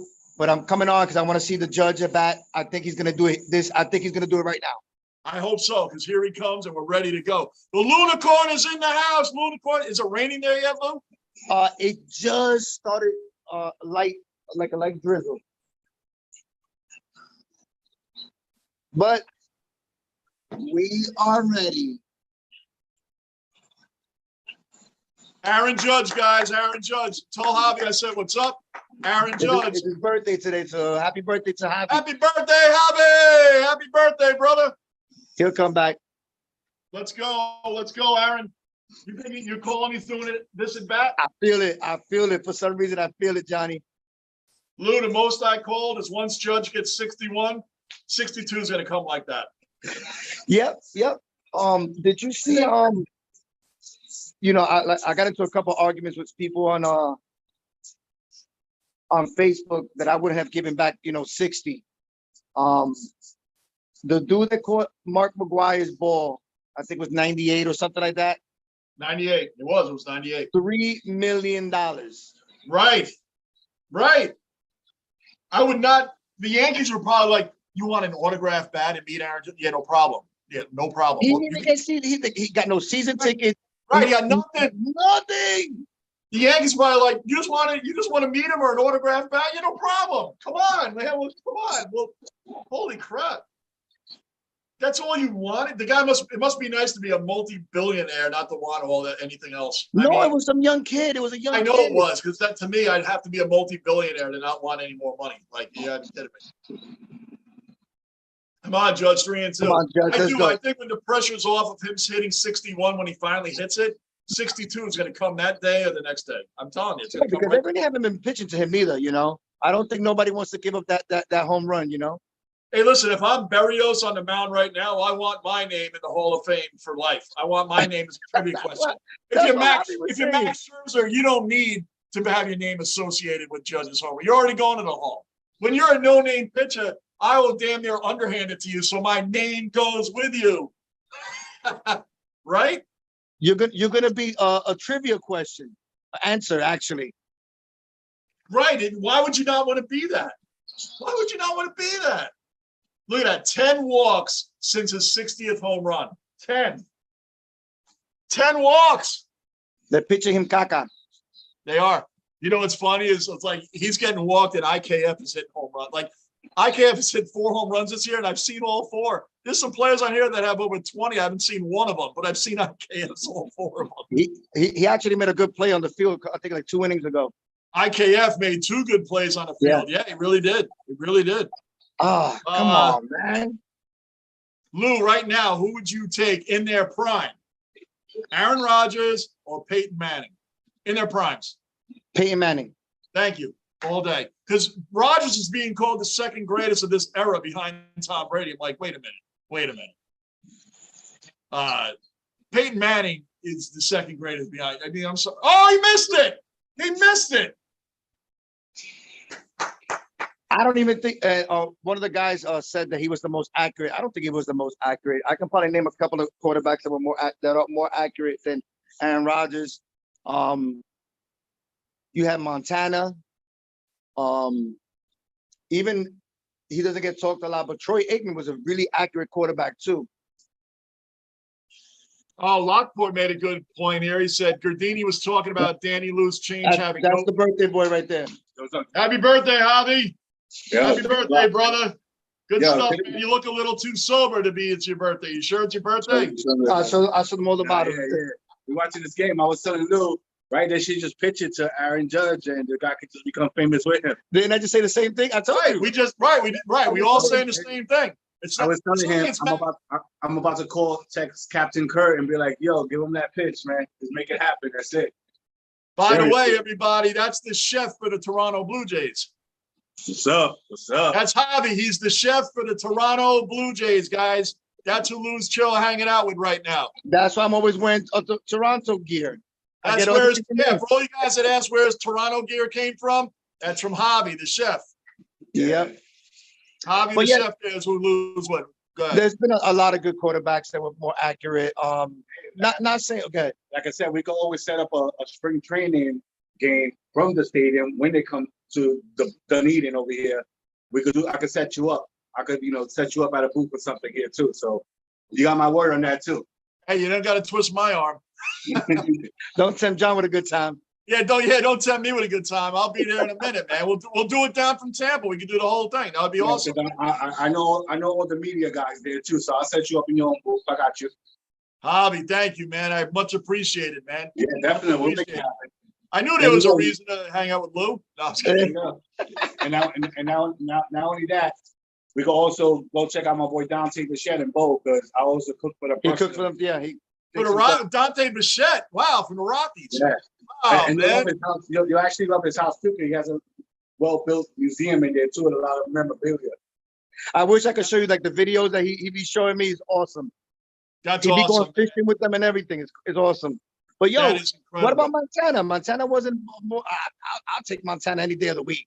Oh yeah, I know. We were just talking about this era right now, of the era of Rodgers or Manning, because everybody's saying Rodgers. I said Rodgers is the only one that gets a pass for not doing well in the playoffs. He always gets a pass. Yeah, he got an early Super Bowl, but then after that, nothing. Yankees up 3-1. He's out. He is out. Damn, Rizzo. He tried to push it to third. He's not fast, man. I saw he was out. Come on, dude. I'm way behind you guys. That's all right. No, it's all good. Everybody, all the dwellers said happy birthday to Javi. All of them. Lockport, Bob, Rob, another cellar dweller in the I appreciate Rob, that. what's up? Definitely. But yeah, like I said, we got everything here. We got some power packs. We got a couple of coolers with ice. a lot of liquor, as you saw, food. Hey, Um, Bobby we has got got a question. Did Javi go to Buffalo during the pandemic because Toronto played in Buffalo? No, but he did. I don't want to. They offered him a wonderful job out there when they were out there, and he kind of turned it down because he's a good family man. But matter of fact, he was just telling me the story. I was like, wow. I would have said yes. I don't care. I'm sorry. I mean, hey, sacrifices 1 or 2 years to make everything else better. I would have Right. gone. Hey, I'll be down in Tampa with you guys, man. We'll be down at George Steinbrenner Field, Legends Field. But supposedly it's gonna hit Sarasota. It's going southeast, but we're still gonna get the brunt of the storm. We're gonna get the outer ring, which is people are saying is a little bit more dangerous because it has more rain and more flooding. They're predicting like 24 inches of rain in 3 hours, something like that. Dude, what we're watching here at the house all day, it looks like you guys are gonna get hit regardless. Yeah. Hit hard. It's supposed to come at what time tomorrow for you? It says midday, 12 o'clock, 12:30. That's what they're saying. They're predicting. But a little hot stream here, a little cold air there, can switch the whole hurricane to the complete opposite side. So I know. Trust me, dude. We're all praying for you guys and everybody else. thank you, man. I do appreciate you guys. Trust me, I really do. We do, man. This is my first major hurricane. Hey, the 12 years I was there, I think Irma was the last one, like right when we were done before. And it was supposed to hit us, and it still missed us, but it still kind of hit us with a category 2 wind. This one, even if it misses us, we're still gonna get a 3. So yeah. I know. So right now, what is it? Go ahead. No, you go ahead. I was saying, I think I asked you this already and I missed it because they were scoring runs. Is it raining there now? It's supposed to start really pouring down. It's a slight drizzle, but it's gonna intensify. But one thing I am gonna say, I am gonna give credit to the people from Tampa. A lot of the stores limited the amount of water you were able to take, the amount of toilet tissue you were able to take, because people, they hoard it. Dude, if it's only you and somebody else, there's no need for you to get 12 packets of toilet tissue. Right, because there's people with young children at home, families that really need it. Then they go to the store and there's nothing. So I went to Costco. So shout out to Costco. We don't get no money from them, but shout out to Costco because they limited 5 cases of water to each member. Same thing with Target, everybody else. So they were up on it because Oh no. Oh yeah, we go real quick. Hold on. Yeah, you just shut them up stacked up. And this is not even half of it. We got like 12 cases. Wow, look at all that. Yep. Already ready for this storm. Look at that. Already ready. You never know. And the refrigerator's full. We put a whole case of water in the freezer just in case if we lose power. I bought a little plug that you put into the car that you could actually, put it gives us 150 volts. So if we need to charge anything, power packs, we ready, man. We ready. I know you are. And then this guy cooks awesome. So regardless, I was about to say you're already hooked up with a freaking chef from the Blue Jays, man. You're already hooked up with some food. Yeah. It ain't gonna be like what we would do: salami and cheese on freaking hamburger bun, mustard mayo, done. That's about all the chefing you're gonna get out of me. Yeah, man. I don't have to worry about any of that stuff anyway either. We got some New York strips in the freezer. New York strips. We got charcoal. We got a couple of bags of charcoal, propane. Like I said, we ready. For me, the scariest thing is the aftermath. Yes. People trying. Some people didn't prepare or didn't have the money or the means to prepare. So you have to watch out for that because you never know what people are capable of doing to take care of their family. Yeah, we're not tolerating that mess. We're from New York. Yeah. Amen. Damn right. Amen. 100%. Yeah, but still you scary. know what else I don't understand? This is off topic for a second. Go ahead. How Stanton will strike out, on a slider that's 8 feet off the plate, but he strikes out on this one looking down the middle. I never understood that about Stanton. It doesn't make any sense to me. The ball be 8 feet off the plate. I'm hardly exaggerating. He'll swing at that. He swings at nothing like that's right down the middle. I don't get it. It's the second time he struck out. I told you this before. He's a better Carlos Pena. Rock said prayers, Lunicorn. Happy birthday, and happy Thank you. birthday, man. Stay safe. John. Yeah, definitely. Take care. That's the people that are on the. We don't have a chat. You know. Oh, I don't have No. a chat. Like I would never have a chat. But usually, Lou had the chat one time. It was documented. two Lou had times. the chat Two times. Yeah, man. You know, so we You have have it cellar two dwellers. times? I mean, people from Australia. Yeah. We have a Yep. Marine in San Diego somewhere. Raleigh. We got As a matter of fact, Raleigh says he's got family in Sebring, and they're going through the same thing, Lou. So he's praying for you and Javi that everything's going to be okay for all y'all guys down there. Yep. trust me, guys. I appreciate all the love. And Everybody. prayers, man. Everybody's we saying need it. Yep. Sebring is a big lake town. And they have a very good they actually got a really dope historic downtown in Sebring. Definitely, yeah. Sebring definitely shout Don't out. they have a racetrack there too, I think. Yeah, definitely, man. Sebring Right? is known for lakes and Donald Trump. The let me tell you, how these cellar dwellers, when I tell you they're loyal fans, Definitely. they'll come on. The game could be out of hand, and they'll still be on talking with us. They're on all the time. Like I said, we got one of the dudes from Australia that he. scale off. Yep, he. 11 o'clock over there is what 10 o'clock over here or something, or 6 o'clock. And I think he's 13 hours ahead of us or behind us. I wish he was more prepared because I actually got half of these guys' numbers that are actually playing right now. And I'm still very close with Charlie Monteo. I'm very, very close. We're very close friends. He's actually back in Arizona at his house. But yeah, like we could definitely set something up and do something nicer, you know, especially in springtime. I would definitely look That's you up. awesome.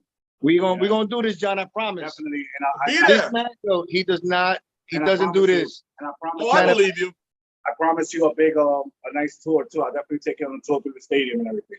I appreciate that very much, so Javi. And I already know Lou. Lou doesn't hang out with anybody. Yeah. That's Definitely. You know how we do, John. Man, and that's I already know. Let's not mention the dinner I'm gonna cook for you, so we're good. Sold. I'm Yeah. sold. You gotta watch out. Oh. You gotta watch out because the missus Yes. is a mean cook. That's all right. She's a mean cook. Hey, John, I gotta give props. She's a mean cook. tell her don't bring Yep, a sandwich. I know. No, I promise you, dude. She make at least for me. She makes the best shrimp.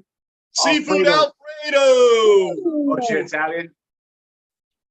No. No, Oh, all right. All right. but yo, she cooks it all. Hey, I went out there not too long ago to Port Lee. I went to cook at them. I forgot the name of the market because I'm originally from Manhattan, New York. So I grew up in a lot of Italian background. So I'm very good with Italian. But then again, I grew up in Midtown Manhattan all my Of life. course. So you already know it was a melting pot. So I do it all. Dude, you know what's crazy about his building? His building alone, you had all the Waynes. The Waynes, the one that did A Living Color, Marlon Wayne, the Oh, Wayne yeah. family, We have Whoopi Goldberg. Whoopi Goldberg. Who else? We have Wow. Antonio Vargas. Antonio Vargas. Yep, Starsky and Hutch. Who else? Boom. Tracy Morgan We had was across the street.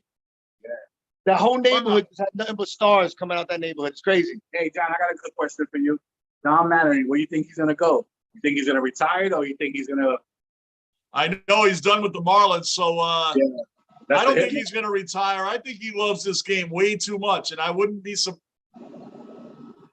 I always wondered if he would be able to manage the Yankees or not. Not if he would be able to. I told Lou that yesterday. I'll take him over Boom anytime. I would take him over Boone. Yeah. Boone is a yes. We're- First of all, Boone we're is a not yes Boone. man. Yeah. We're not boom. Oh, We're not Boone. He's a yes man. Yeah, I promise you. He's a yes man. Listen, Joe Girardi is an eye test guy to me. He's an old school guy. Should have never been fired from the Yankees to begin with. Joe Girardi, if the guy's pitching well, even if the analytics say, well, third time through the order, the guys know. Who cares about that? The guy's throwing a one hitter. I'm not taking him out. I never liked the lefty specialist thing. I never liked. I'll never forget, and it's when these things first started coming around. I was at a Yankee Red Sox game. Sean Chacon, remember him? He was pitching for the Yankees, and he was pitching really well.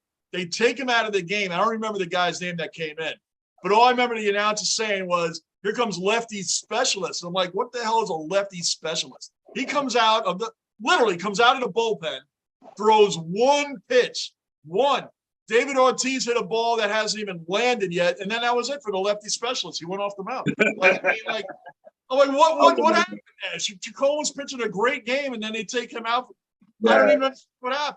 With all the rule changes, are they changing you have to face, the reliever have to face 3 batters? 3 batters. They're keeping that? I don't know how long they're keeping it, but they're going to be trying it out next year. It has to be 3 batters. Yeah. They're going to continue to try it out for the next couple of years, man. It has to be 3. Joe Torre has a lot of say in all these changes too, because he's the head of the Play Association. That's right. That's how I bumped into him actually at the stadium. He came in for a meeting with Cal Ripken and some other guys. That Cal Ripken, that's incredible, man. You see this guy dropping names? You see him dropping names? Of course.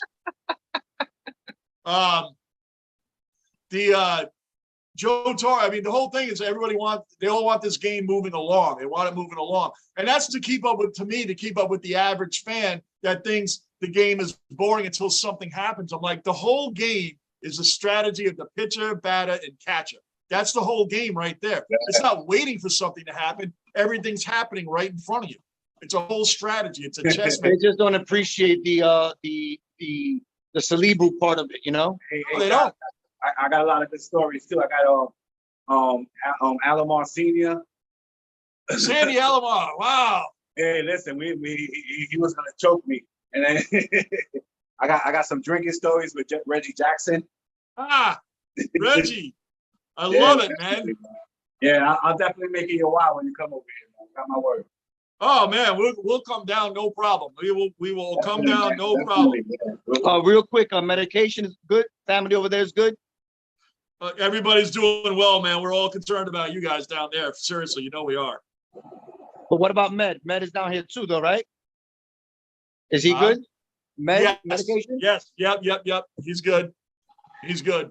If you guys don't know, medication is our IT guy. He's our technical consultant, our engineer. Yeah, I know. We always tell these dwellers, man, that we got too much. They give us too much credit. I'm like, I'm surprised this thing even turns on every time I come on. I'm surprised it even works. We don't know what. Lou's only had the chat twice. He claims twice. I only remember once. I'm not saying a lot. I just don't remember this. I don't remember. I had it with an iPad and my daughter's freaking slow computer that she gave me. Twice. All right. I'll take your word for it. I remember once. Anyway, yep, that's awesome, man. That's freaking cool. And we'll see whatever. We'll be down in the spring, but the most important, get through tomorrow, which you guys will end up being all right. It'll be all right. Yeah, we good. You know, we survived. I just don't believe that it's not going to be all right. You know what I mean? We survived New York for 28 years or longer. We good. I survived New York for 35. That's right. And mind you, I grew up right in Chelsea, right next to everything. So I was basically next to everything. And you know me, I'm from the Bronx, so it don't get tougher than that. Mind you, that Hudson Yards that it just built, that's actually in back of my building where I grew up at.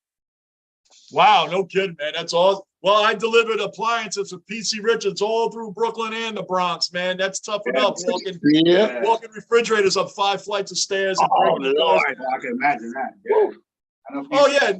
Anytime we got like a 28 or 30 cube side-by-side refrigerator, it's like, hey, sir, do you live on the 5th floor? They're like, yeah, how'd you know? Just no elevator. No elevator, and you're the last door all the way down the hall, right? That's where you're going to be. And then they'll have that. And very narrow steps. Of course. And you gotta lift the refrigerator over that turn, the whole thing. Sure. More turn, no, yeah. Forget that. You got to put the refrigerator over the crackhead that was laying on the floor while you were going up the stairs. Well, that's a given. That's almost every stop. If you didn't grow up in New York, you don't understand what we went through in the 80s and 90s. You understand? That was the crackhead with the Mets jersey on. Oh, get out of here with that, man. But John, I'll come back on when Judge comes back on. Cool, man. Well, he'll be back on. The Yankees are still scoring runs, man. Baby, that's what's up. All right, man. We'll see you in a little bit. Oh, yeah, Lou. I'm gonna shoot a text to Captain Kirk. So we'll make this happen today. Javi, thanks a lot, brother. Much appreciated, man. You don't even have to go. Real quick about that. He told me, he's like, yo, is that the guy that had the broken leg?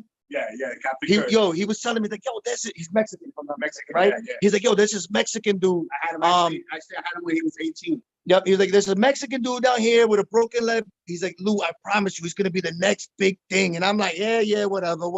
You don't know what you're talking about, Stay to your cooking. I'll do my fantasy baseball. And he made the All-Star this year, right? If I'm not mistaken. Yes. Yeah. And He did. called it. He called it. He told he's like, yo, we call him Captain Kirk. Watch out for this dude. And he wasn't lying. But I'll come back. See you in a little bit, Lou and Hobby. All right, guys. Lunicorn, side note. Not sure anyone cares, but I'm pumped Hugh Jackman coming back as Wolverine in Deadpool 3. That is cool, man. I'm excited about that. Hugh Jackman has played a great Wolverine. Everything he's done with Wolverine has been awesome, Lockport. You know what we need him as? By the way, Lockport, what do you think of Logan Paul getting the title shot against Roman Reigns, man? I'm not very big on that. I don't like that. I'm sorry. I don't like that. That's nothing. That's too fast, man. Whoa, Hicks got a hit. Hicks got a hit. He's got an RBI. Holy crap. We've actually seen it. Hicks got a hit. Here comes Aaron Judge. Here comes Judge. So, yeah, Lockport, I want your opinion on that. Logan Paul gets a shot already against Roman Reigns already? I don't agree with that, man. And Logan Paul, I have no problem with him at all. I love that he came into wrestling. I like the whole persona that he brings. I have no problem with him at all. But already, I mean, he just wrestled at freaking The Miz. Now you get a title shot? I don't get that. Raleigh, what Lockport? No way. I thought he was done for that. Logan, that's awesome. He's my favorite action for superhero movies. Yeah, Wolverine's the bomb.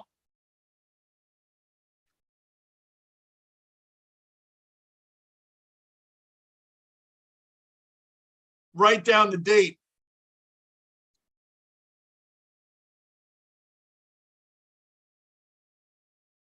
Bruin says write down. Here's Lou back. He said he's going to. Lou, I was trying to catch you, man. Tell you Judge was coming up. I know. That's why I keep back on. Lou. You good with the light. Thank you. If you want. Lou, I can't see you yet, though. Yeah. I'm gonna right now. There we go. Lou, I don't blame you because no one expected Aaron Hicks to even get a hit. So, I mean, can't blame you there. I know. But he got an RBI, duh. I mean, come on. Yes. You had to just assume Hicks is an automatic. I don't even know why he's playing. No one hated Joey Gallo getting traded more than Aaron Hicks because the "you suck" radar went from Gallo right to Aaron Hicks. There's a dude who's done nothing. At least he's trying because, I mean, dude in LA is batting, under 200? Listen, Hicks knew that radar was going to him after Gallo Gallo hit 151 in the 1 year he was with the Yankees. From last July 30th to August 1st of this year, 151 with 194 strikeouts. Thank you for participating, Joey Gallo. He gets a participation trophy. What? No. What? The worst one was Soto. He's batting 226. I know. Soto's horrible out there. He's been really, but he was kind of slumping on the Nationals too before that. No, he was slumping on after that World Series. He has nothing. That's why when people are saying, would you take Soto over Judge? I'm like, no. Why would I take Soto over Judge? Outside of the age difference, but if they're both the same age, why would I take him over Judge? And speaking of him, here he comes. Consistent. Where are you now? Are you behind? Where's Judge right now? I'm still on the commercial. All right, well. Don't worry, I'm just here. I know he's gonna do it today. I'm gonna say if he does it now, I ain't gonna sit here and act like no. I want you to jump around and do it all. Don't worry about me. I'm a Mets fan. You celebrate. You know you're excited for Judge, man. This is awesome. You got my Judge jersey on. Come on, baby. And now that one, this dude's pitching to him, man. He just threw a very hittable ball. What'd you say, Lou? I got my white cup today. Yeah, like every day. What day don't you have it? That's what we need to write down. I had white cups the last 2 days. They put Zach in and Zach Papa. Hold on, man. I'm just waiting now. It's 4-1, top of the 6th. Again, they need this game too. We're 7.5 games up right now. What about us? We're playing the last place Marlins or the second to last place Marlins. We're losing 4-0 or something like that. Come on, man. I know. It's like the slump went from the Yankees to you guys, man. You guys are bad teams. And what sucks is that, we had the big Atlanta series coming up this weekend, but I don't think it's going to happen because of the rain. Oh, that's true. Yeah, that's right. It's gonna be pouring up here the whole weekend. They said it's Yeah, supposed to be yep. raining the whole weekend. Yeah, it actually Because it's after supposed to. Florida is supposed to go to Savannah, Yeah. which I think their stadium is somewhere near Savannah. Actually, the stadium's in Marietta. Lockport. I'll read yours right after the Aaron Judge home run. Let's just call it now. Come on. The stadium is in Marietta. It's actually in the middle of Georgia. So when they had in Marietta, it's very maybe 20 minutes from the old stadium. The old stadium, they actually changed it to Georgia State University. Because I used to live. Javi, I'm gonna ask you a question. Do you think I care? Yeah. I don't care where the stadium is. Nah, but Javi was in Georgia for like 8 years. I was chef for the- He was for some of the players, Georgia Tech, and a couple of other famous people out there. That's awesome, man. I actually cooked for Sean Bird, Dwight Howard. Dwight Howard, Sean Bird, he's saying, I don't know if you can hear him. Wow. DJ Drama's personal chef. To it. Wow. He got No kidding, credentials. man. He got credentials. He got credentials. I know. I obvious. That is obvious at that point. That's awesome. Yeah, most of them. Aaron, every count for him is goes to 3-2. I mean, it's 2-2 now, but I'm just saying. All day. And I'm surprised they put Pop in too, because I would have thought they put Pop in. That's I'm also very close with Jordan Romero. They close. I'm very good. Wow, I know Romero. I mean, I know who he is. Yeah, Romero. Yeah, I'm very close friends with him, man. Also, Dale's good people of mine too. Rick, whose house did he build? Um, One of the relief pitchers from the Yankees. Well, Dale's good is good people. I'm also good with Gutierrez too, the brothers, the Pina brothers. Very close friends with them. That's cool, man. Springer, he's okay. He said himself a lot. Bo Bichette, I'm very close to Bo Bichette. Santiago, I'm very close with him too. Yeah, Bo Bichette, man, he's a fire. Well, you know his father already, Dante, right? Yeah. I'm close friends with Dante. Yeah, Dante's good people. Yeah, great batting coach. Very, very good. I mean, that's the first thing you see when you pull up to the house is batting cages. That's awesome. That's really cool. They walked again. And as soon as you walk into the house, you make a left, memorabilia. You think he has a mini Hall of Fame. It's crazy, yeah. Man, if I was a millionaire, I have batting cages in front of my house too. He actually has what was this guy's name from Boston, the greatest Boston player. Ted Williams. Yeah, he actually has. I was close. He's a big Ted Williams fan. Wow. Yeah, he has a lot Ted of Williams, man, that dude. What kills me too is I forgot that Dante played for so many teams, and he actually has every jersey that he played for. And there's a lot of them. I know he was on the Red Sox. It's toward the end of his career. I couldn't name you all the teams. Well, we already know his best years were in Colorado. Of course, Colorado, 100%. Here's Rizzo. Rizzo's been doing well tonight. Let's see. Bob, all right, time for bed. Bob, thanks for stopping in. Always good to have you. You were gonna read somebody's comment. Yeah, well. Was it Lockport you said? No, Bruin said, yeah, he's the most interesting man in the world. He's talking about Javi. Hell, he is. Bruin said you're the most interesting man in the world, Javi. Yeah, shout out to, what was his name? What was his name? Who said Bruin. that, Bruin? He's a Boston Bruin and a New York Yankee fan, so go figure that one. From Boston. Oh, man, yeah, he's confused. He's a Bruins and Yankee fan. A bipolar fan, yeah, definitely. That's not. But he is cellar dweller, always on, very loyal. Hey, and these guys are very loyal. We're all fans. What me and Lou actually do is after this storm is over, we'll do a segment with you. We'll stay on the whole thing, and definitely we'll do a nice setup here. Background. More than welcome. Yeah. Well, more than welcome. Definitely. You don't even have to bring Lou. Yeah. Yeah, right. Yeah, we have stories, man. Not only that, I got some memorabilia. I'll show y'all too. Yeah, definitely. Yeah, you got some nice stuff too from the. Awesome, man. I got some limited jerseys and stuff that are actually never coming out. So I love to see it, man. You blow away the pictures I got on here. I got some good ones, but now that I actually got a Kobe Bryant Dodgers jersey. Wow. Limited too, yeah. But I'll be back on next at bat. Lou has a Keith Hernandez batting practice jersey. Yes. Some famous going to be famous guy sent it to me. Oh yeah. No, not really. Yeah. Oh yeah. He's seen it. He went to the Miami game with me. Yeah, we went there. We was there. Did you wear that one there, or you wore your Hernandez? Yeah, no, I wore yours. Come on, baby. It's yours. I will also be in Miami for the World Baseball Classic, cooking for the Puerto Rico team. Nice, nice. Yeah. And you know who's going? This guy right here. This guy. Of course. Oh, and actually, real quick, shout out to my little sister. She's taking her dog to the Mets. Bring your dog to the game day. Really? Is she? Yeah. Good stuff, man. That's awesome. No. Listen to this. She's a Yankee fan, right? She goes, "I'm only taking my dog there so she can poop on the field." What a true Yankee fan she is. That's right. I tell you. He should do it and have the dog in a Yankee jersey. That would make it even better.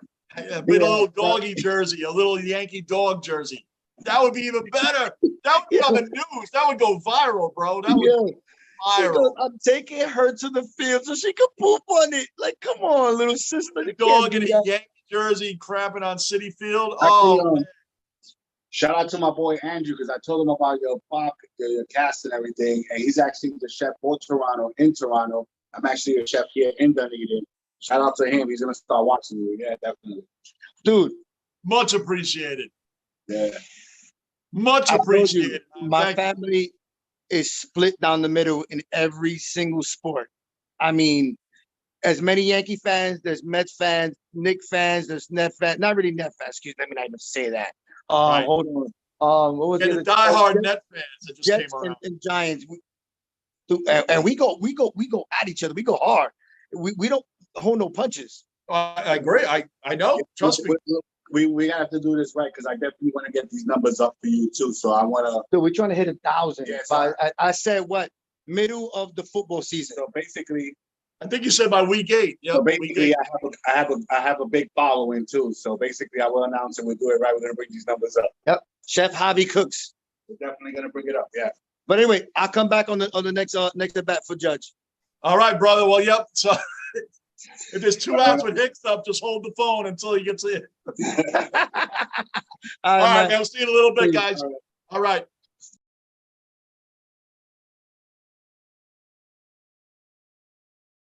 Bruin from New York too, LMAO. And Bruin, I'm jealous of Lou. Yeah, Lou knows some people, man. That's cool. Hobby. Again, Hobby, who's with Lou, is the chef for the Toronto Blue Jays. He's also, obviously, as you heard, he's been a chef for a lot of other people, man. So really good dude. Lou, obviously, is the Lunicorn. He's a great guy, as always. Been a friend of mine over 15 years. Over 15 years. So we're all on here just hanging out with you guys like you're with us. Rocco will not go to sleep because he's sitting here right now. Let's say hello. Hi, Rocco. Rocco's in the house. He ate a big piece of a big bone that I showed you guys before. Now he's getting a little tired. So he can gladly knock out. Come on, Josh. Let's go. 2 on. We need more runs. It's 5-1 right now. Top of the 6th. I want more runs. More and more runs.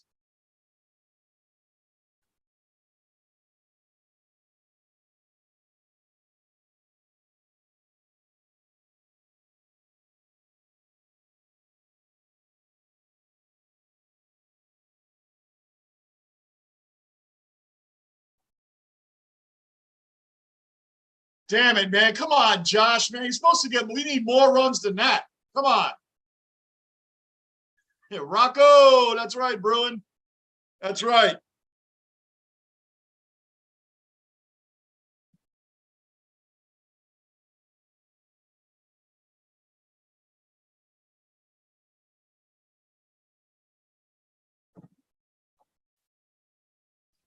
That's it. That is it. Rocco. Yeah, guys. So we got Yankees got it going on. We just need Judge. I'm telling you, when he hits that 61, it's going to go right to 62. right to 62, man. That's going to come right behind it because I think there's more pressure for him to hit 61 than there'll be for him to hit 62. Definitely be more pressure. So that's cool, man. That's cool. We got it going on today. Yankees will pull off this win. We'll be 8.5 games up. Then they'll pull off another one, get back to 9.5. Then you can go right into the last series, 3 with the Orioles. They're off Thursday, then 3 with the Orioles. Then right behind that, 4 against the pathetic Texas Rangers. And we should be able to mop up the season pretty well, man. We should. So we can push this Toronto team back to 9.5 games out, meaning we win tonight and tomorrow. They'll be 9.5 out. Even if you win 1 and walk out of Toronto 8.5 games up, they should be fine. They really should be 8.5 games up. They'll have what do you got? 3. Oh, well, they'll won the division. They would have won the division, right? Because they'd only be 7 games left. They'd be 8.5 games up. And the Devil Rays, I almost said the Devil Rays. Can you believe that? Right now, the Rays are 10 games behind the Yankees right now. They've been 4-6 in their last 10. They have not been playing well. Not been playing well at all. So basically, the Yankees just have to finish this series up. I mean, even if they won 1 game out of these 3, let's just say they win today and lose tomorrow, they walk out of Toronto, they'll be 8.5 games up. Not 7 games up. They should wrap this up. They just need to win 1 of these games. From my math, and my math usually isn't that great. So Tyon gave up that leadoff home run to Springer to start the game off. That seems like years ago. He's only given up 1 other hit since then. And so Toronto only has 2 hits. We're winning 5-1. And the Yankees have 10 hits. So we're beating the hell out of them right now, and they should finish this game up. So now all the focus is really just going to be on Judge hitting that 61. That's what the focus is going to be on.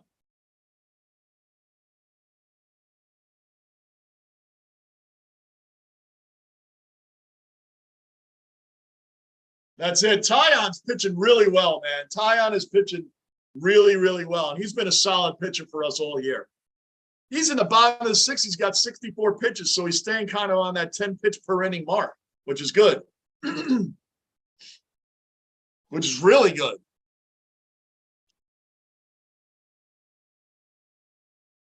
BGO, 9th batter in the order. We should have this going on. I want to see the Yankees beat the Astros in the playoffs also. I want to see, because like I always tell you Bills fans, you definitely want to see the Chiefs who knocked you out of the playoffs 2 years in a row, right? You would want to beat the Chiefs on the way to the Super Bowl. Just to say, you know what, we beat the team that's been beating us. The Yankees, the Astros have been beating the Yankees in the playoffs for a couple of times also over the past few years, right? So the Yankees, I as a Yankee fan want the Astros in the playoffs and get right past them as well. I want to beat them and move on to the World Series, man. That's what I want the Yankees to do.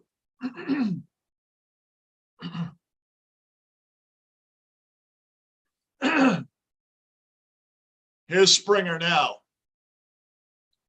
Bruin, got to explain to you and Lou how I became a Bruins fan one day.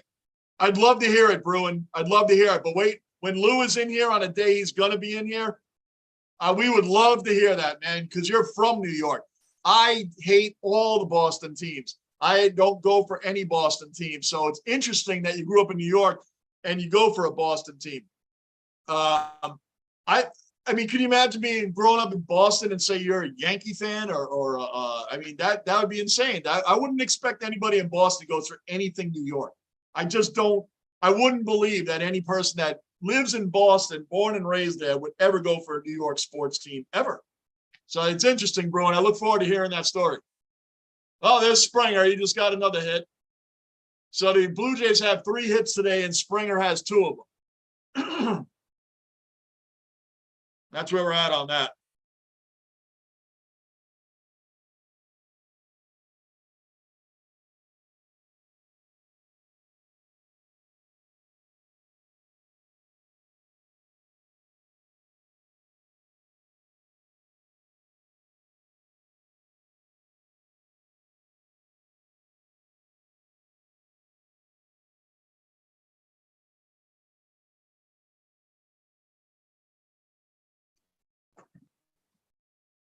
All right, so we got Bichette going up here now. 5-1. Bang, another hit. Come on, don't start giving up hits now, man. Let's go. Don't start giving up hits. Now Guerrero's coming up. Now they got 2 on. See, a lead like this can change very fast. Very fast.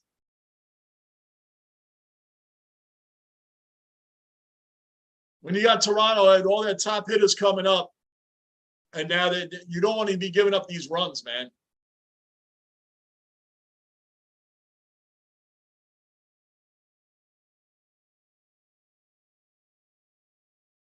What happened here? Oh, Bichette came off the bag? He came off the bag this much, and they tagged him. This much.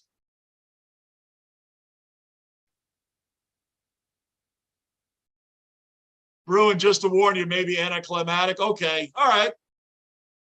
That's okay. Still love to hear the story, though, man. I'd still love to hear it. Still love to hear it.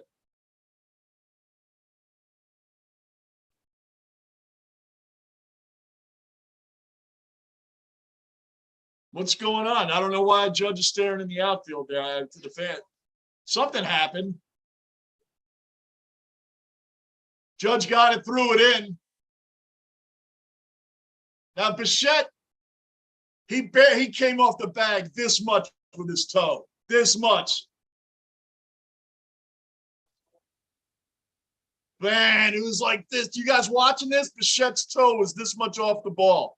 I mean, off the bag. This much. And they got him. They tagged him. Boy, that was a big play. That was a big play. It's under review, but this much, I think he was off the bag. They literally, his toe was this much. They just showed it. This much. Wow.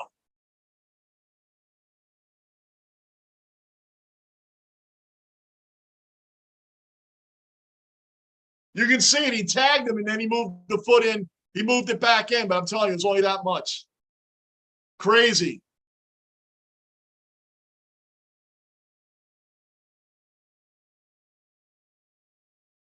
You got to be paying attention at all times. When you do a slide like Bichette just did, and he goes into the bag, and then his foot comes off just a little bit, man, that is rough because it's hard. Your body's already in a really weird position to begin with. So to keep your weight balanced and everything and try to keep your toe and feet on the bag is hard to do. That's hard to do. Wow. That's it. He's out. Toronto has no more challenges. That's it. I don't blame him for challenging it, but man, whoever tells the manager, yeah, go ahead and challenge it, they're just hoping that they get the call wrong. Because you can tell he came off this much. And I'm not being biased because I'm a Yankee fan. It was obvious. Now you just got to get Guerrero out. There's 2 outs. You just got to get him out. That's not easy to do, especially when you hit a 2-run home run like he just did. Come on, man. Oh, no, it went off the wall. It went off the wall. And he's out. They got him. They got him.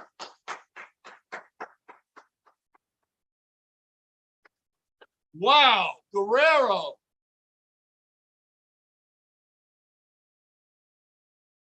Aaron Hicks. Aaron Hicks.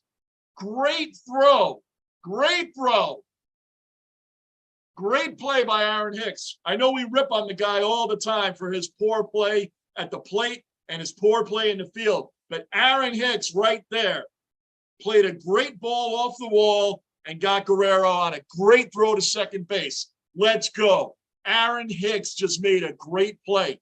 Guys, we got to give credit where credit's due. We're not Aaron Hicks fans, obviously. He's been playing very poorly, so happy for him. Happy for him that he finally got a good play on, got a good throw into second base, and he played excellent defense off the wall. Gotta love that, guys. Gotta love it. Gotta love it. All right, so we're going to be going now to the 7th inning right now. 7th inning, give me 2 minutes, guys.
All right, we're back, guys. We're back. Let's go, Stanton. Come on.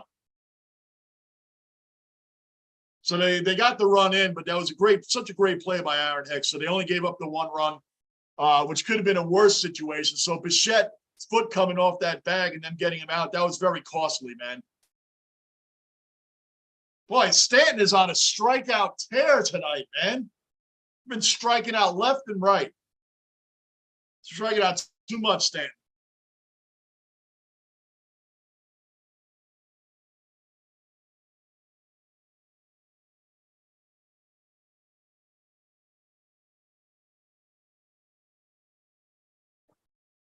Boy, oh boy, that was a big throw out. I can't believe, I mean, well, whatever, it's over now.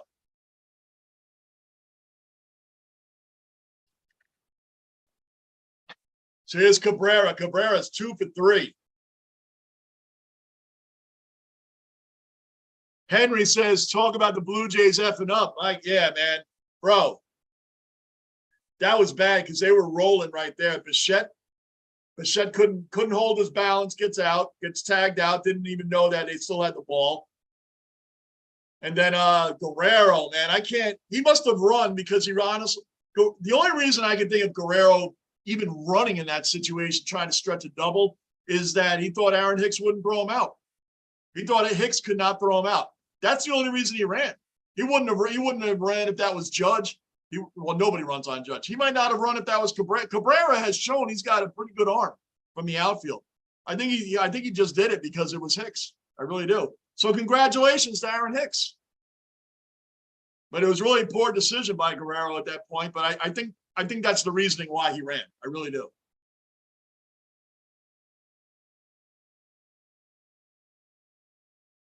So here's IKF, who's 0 for 3 also. Judge, 8-9-1. There's 2 outs. Judge is getting up next inning. If for some miracle, if we actually get to him this inning, would be a miracle. Because you got IKF, Higgy, and then Hicks. Maybe Hicks will hit a home run today to top off his great field play in the field. Maybe, you never know. Never know, guys. Never know. Anything can happen tonight. Bruin, amen. You can't blame Guerrero. That's why that's why he ran. That's why he ran. He looked up, saw who was fielding the ball, and that's why he ran, dude. There's no doubt about it. There's no doubt. It's exactly why. Bruin, I would have done the same thing. Hey, you know what's funny? Even though he got thrown out by a mile, I bet you he'd do it again. IKL, well, the Yankees 3 up, 3 down, just like that. And that's fine because we just want to get the Judge. So keep moving it along. Don't give up any more runs. We're up 5-2 and keep this moving along. Bruin, I would have done that. Yep, I read that. Me too, brother. And I guarantee you Guerrero would probably do it again, given the opportunity. Henry, I said it before. I say it again. The Stanton contract been a disaster. I said it year 2 of his contract with us, and people calling me crazy. Well, the contract-wise, I agree with you, Henry. Stanton has shown it's not worth the money I agree with you. He's not worth the money that he's getting paid. Of course, that comes over from the Miami Marlins, what they paid him there. And Jeter got rid of him.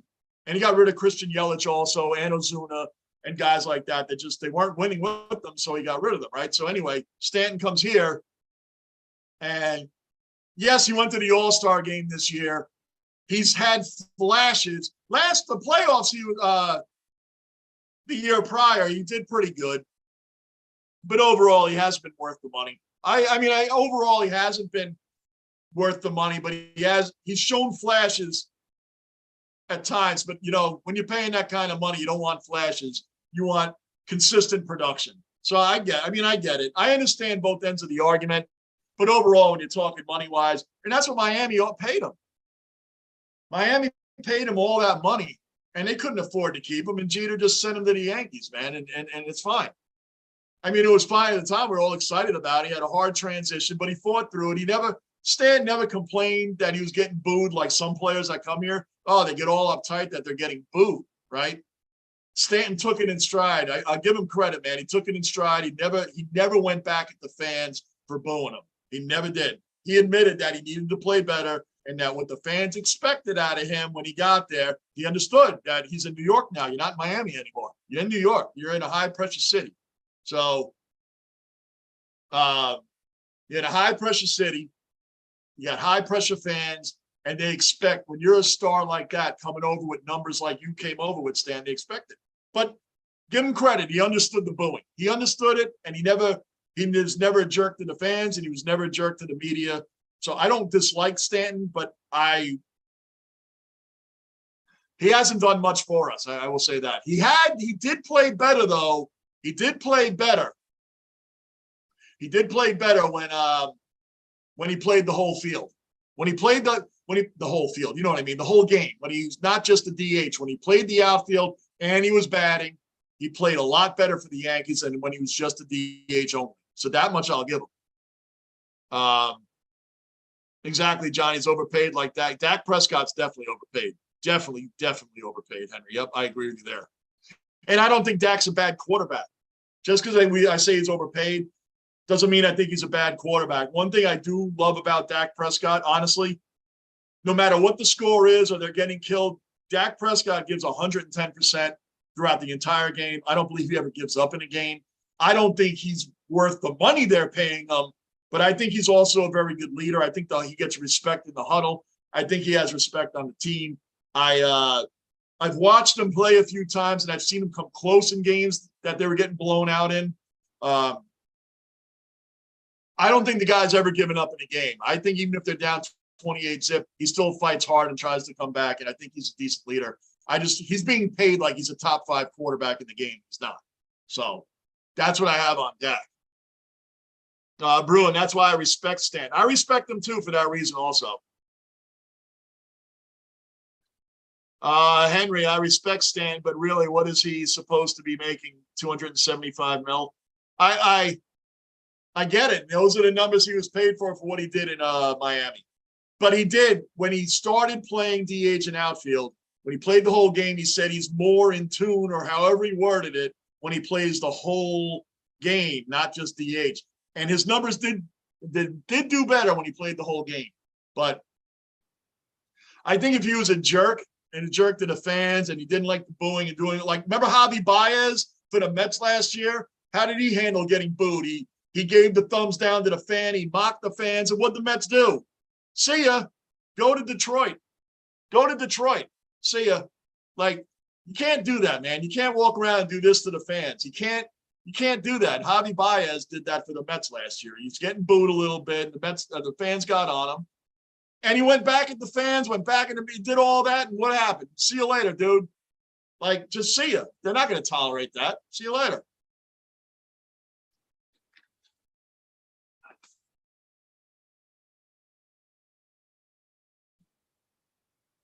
Johnny, I believe Dak's teammates are starting to turn on him, bro. Why? Amari Cooper said Dak is the... Wow, he called him that? I don't know, but again, man, when guys leave a team, they usually disgruntled. How about Tyreek Hill talking about Tua throws a better ball than Patrick Mahomes? Or however he put it, he was acting like Tua was better than Mahomes. Now, Tua's doing really well. I don't know if I'd take him over Mahomes. You know what I mean? So there's guys when they leave teams, they say a lot of different things. I don't know. That's the first time I heard anybody on the Cowboys not liking Dak. So I don't know. I mean, Amari Cooper was doing pretty well playing with Dak at that one, for the short time he was there. Did pretty well.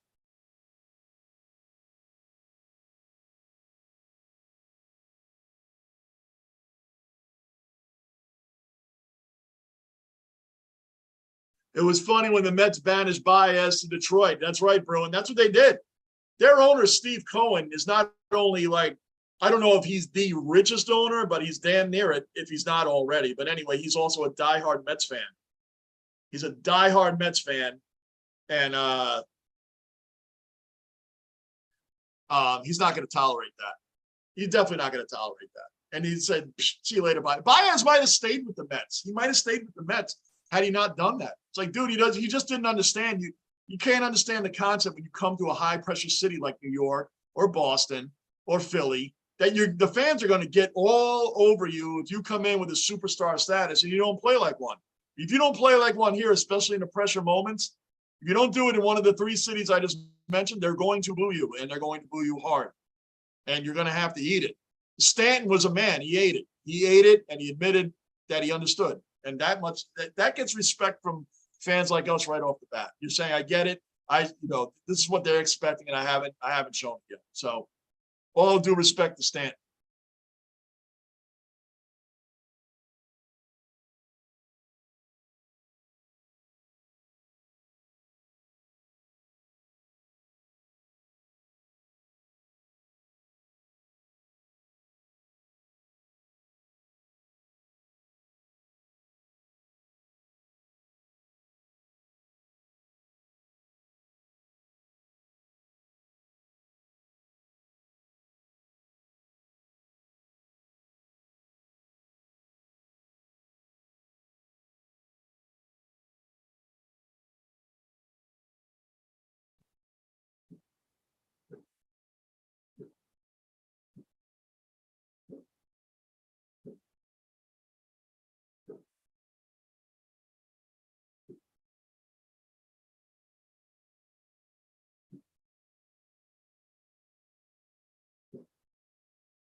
Anyway, guys, sorry about that. Henry, what do you got here? Henry, why Dez went Dez Bryant? Why Dez Bryant went about when they said Lamb not a number 1 because Dak throws high and beyond our wide receivers that can't win the big game. It's true. The Cowboys have not won the big game in a long time. Even when Romo was there, Romo was like one of the greatest regular season quarterbacks. Statistically, Romo is one of the greatest regular season quarterbacks, right? Couldn't do it in the playoffs. Dak isn't as great as Romo was, and he hasn't. The Cowboys in general just don't do it in the playoffs. They're like one and done most of the time. They haven't been to an NFC championship game since Troy Aikman, Emmett, and Michael Irvin were there. They haven't even been to a championship game since that long ago. So, and CeeDee Lamb being the number 1 wide receiver, let's see how that works out. But he's definitely got the capability to be a number 1. Look how bad Dak looked before Amari, and look at the Tampa game. He looked like Darnold seeing go. Darnold, man, poor Darnold. That seeing ghost thing is like, and shout out to Kurt Warner. And I think it was Kurt Warner who did step up and was like, and I remember it because Darnold was still on the Jets. And he just said, look, when a quarterback says he's seeing ghosts, like all these quarterbacks get it, these former quarterbacks too. It just means that you're getting pressured and hit the whole game, that even when you have a clean pocket, you're still feeling the ghosts of getting hit.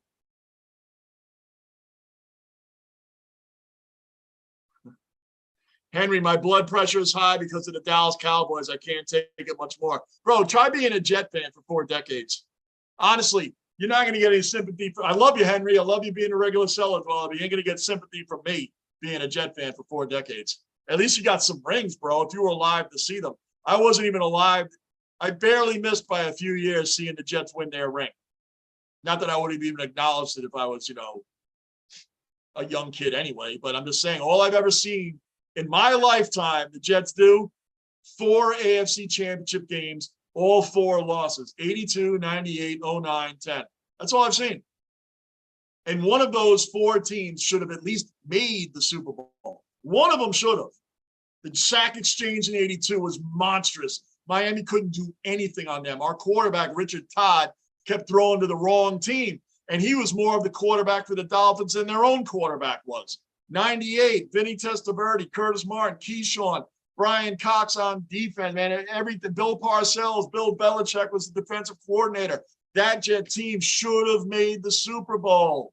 They could have beaten Elway and the Broncos. They would have destroyed Chris Chandler and Jamal Anderson and the Atlanta Falcons. That Jets team would have killed them like the Broncos did. That Broncos-Jets AFC Championship game in 98 was either one of those teams would have smashed out the Falcons. I think the Jets had the team. They could have done it then. 09 and 10, especially 09. The Jets secondary with Darrelle Revis, they gave up 8 passing touchdowns. 8, only 8 from week 1 all the way through the AFC Championship game. All right. And they didn't even make the Super Bowl. Teams go to Super Bowls with less defenses than that. So that's all I've seen, Henry. Bruin, where did everyone go? I don't know. It happens. We're in the basement, brother. We're in the basement, man. Yep. Well, it's top of the 8th. Aaron Hicks is up, and Judge is coming up next. It happens, Bruin. Gunner's been working a lot, so I think he comes in and out. It happened yesterday, too. Henry, I know, bro, I know, but the Jags have more playoff wins, oh boy, than us since 96. I feel for the Jet fans. I'm worried Jerry lets his idiot son take over. Wow, you know what, Henry, I did not know that the Jags have more playoff wins than you guys do since 96. Wow. Wow. Can I pile on that for a minute? That's really bad. I'm sorry, Henry. I'm sorry. I'm sorry that I'm even adding this in. But Henry, I'm going to add this in. Mark Sanchez has more playoff wins combined than more playoff wins than Romo and Dak combined. Well, this should be Judge's last at bat. Lou is back. Lou and Javi is back. This should be his last at bat, dude. It's top of the 8th. Yanks up 5-2. So. And Aaron Hicks made a big throw. Did you guys see it? Wow. Made a big throw. That's why Guerrero looked up when he rounded first and goes, oh, Hicks is getting the ball. I'm going to make it. He actually made a great throw. Anyway, here's Judge. This is his last at bat, Lou. Can you hear me? What?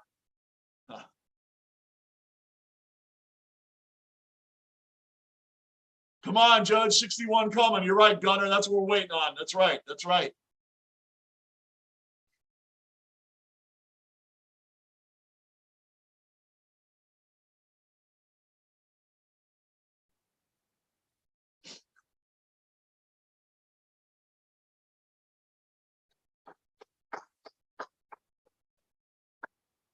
Come on, 61.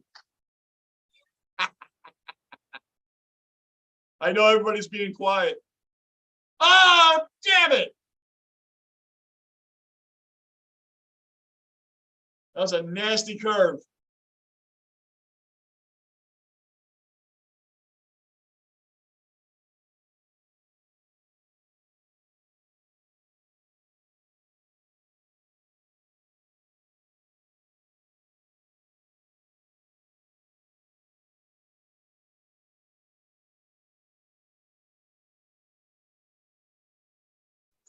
And you know, I'm a Mets fan, but I know. greatness, you have to appreciate greatness when it happens.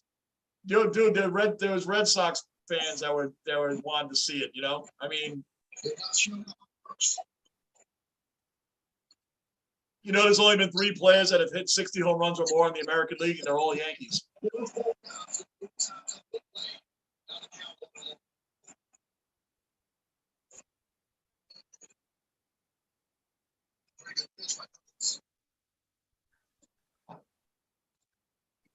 Oh.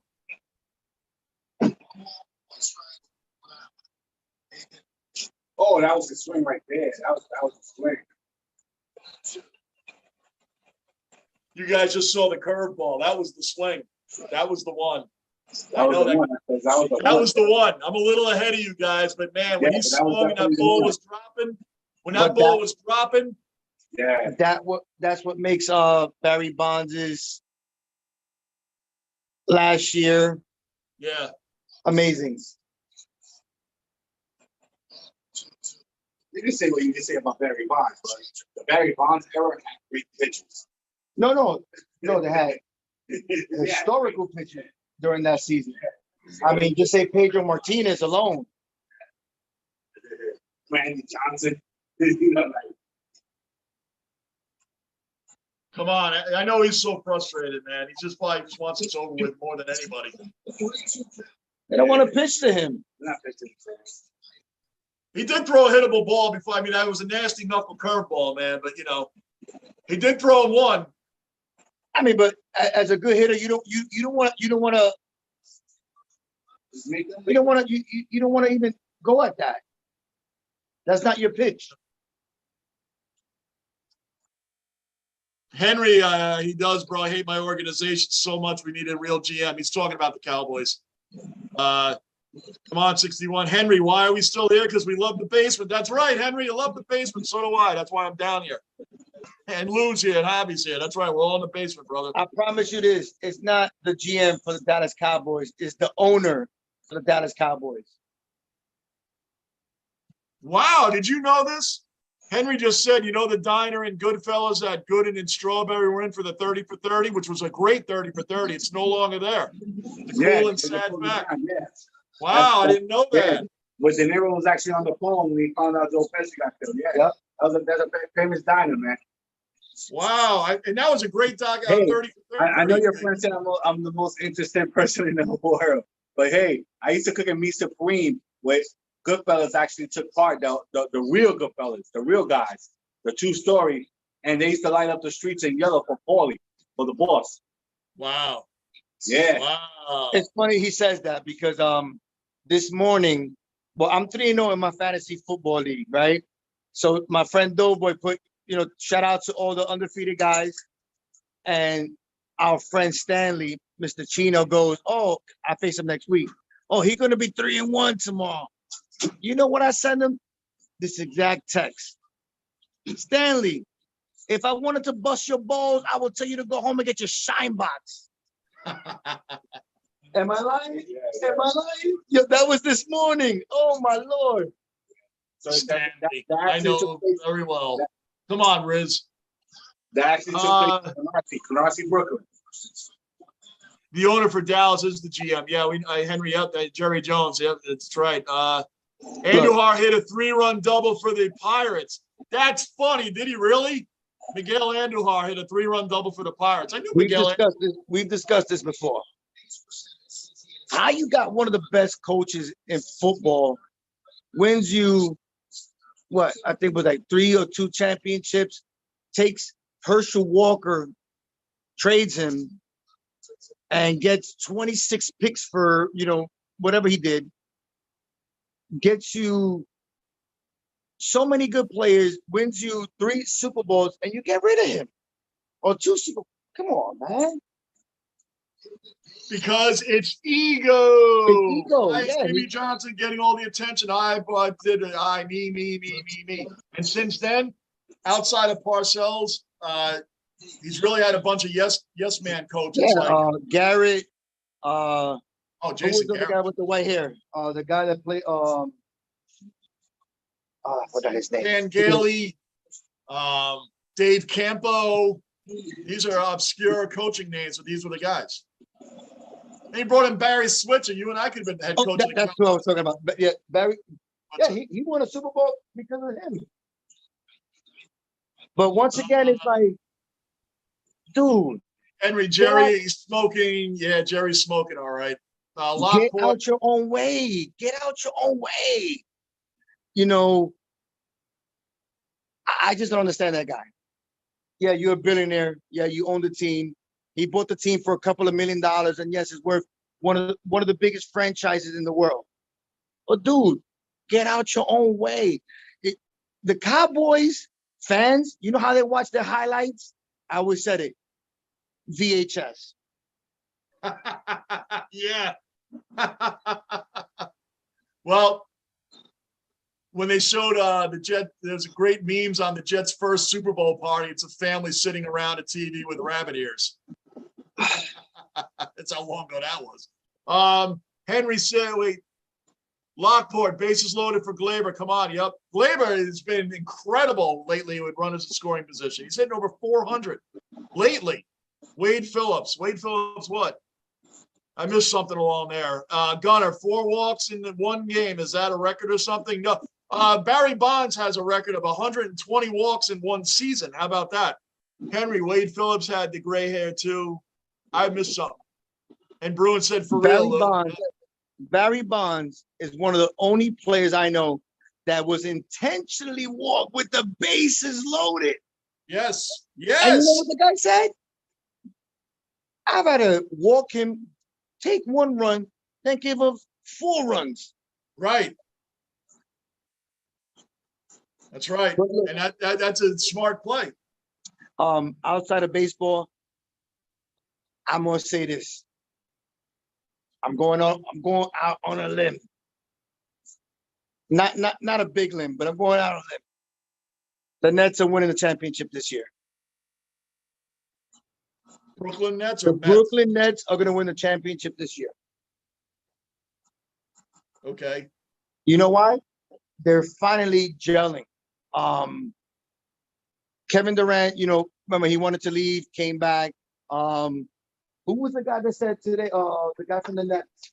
Come on, Boy. Glaber. He said, he goes, yeah, people get upset. He goes, the NBA is like your wife. I left my wife, came back. You always go back to your wife. No matter what happens, you need time off. Go look at that interview. Hilarious. Last 15 games for Glaber, he's hit 424 with 15 homers in the with runners in scoring position. Last Who's 15 games. Glaber. I'm backing that up. I'll tell you because the stat just went off the screen. If my TV ever backs up. Well, I'm gonna get it now. I'm probably behind you.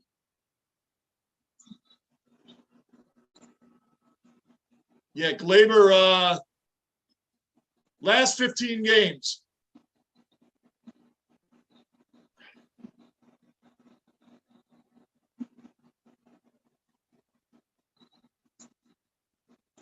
Oh, I said 15. It's 5. 424 with 5 home runs and 24 ribs. 763 slugging in the last 15 games. Yep. 420, Dude has been- 424. Yeah, You're in the seen it. basement, Johnny. Don't worry. It's only 5 games. It's only 5 games, Johnny. Don't worry. That's all right. Whatever. I know you're worried about me and you're worried about us in Florida, but it's only 5 games, not 15. It's okay. 5 bombs. What? Oh, there he goes. Yep, Henry said, Wade Phillips was the head coach of Dallas. That's right. That's the only other named guy with gray hair. Henry also said Steve Nash is a trash coach. Amen. Talk about a yes man. No, it's Kevin Nash. It's That's right. Kevin Nash. Lou always calls him Kevin Nash, right? But that was by accident, not because Steve Nash is a fighter. Lockport, 6 walks in a game is the record, only done by 3 guys in history. Most What was that recently done by Bagwell in 99. What was that stat? There's been 6 walks in a game only done by 3 guys in MLB history. The most recent was Jeff Bagwell in 99. Was 6 one of walks in them? one game. Was one of them? What the hell is his name? I don't know. If First Jeff baseman- Bagwell's the most first recent one in baseman. 99, then you got me on the other 2, huh? Was it Olerud? No, was it Olerud first baseman for Toronto and then the Mets? John Olerud. Olerud was the first baseman for Toronto, the Mets, the Mariners, and the Yankees, and anybody else. That guy was one of the best eyes in baseball ever. Yeah, he was solid. He was solid. Bruin, wow. Yeah, that's a hell of a stat. Walked 6 times in a game. So you must have been walked all 6 times you came up. And just getting up 6 times in a game is unreal. These games must have been 15 to 12. I mean, like. Tony Gwynn. Can we say Tony Gwynn was one of them? You would think so. I would think so. I have no idea who the other 2 are. Think about that. Remember one time there was a crazy stat that he had more walks than more hits than more walks than strikeouts. Some crazy stats he had there.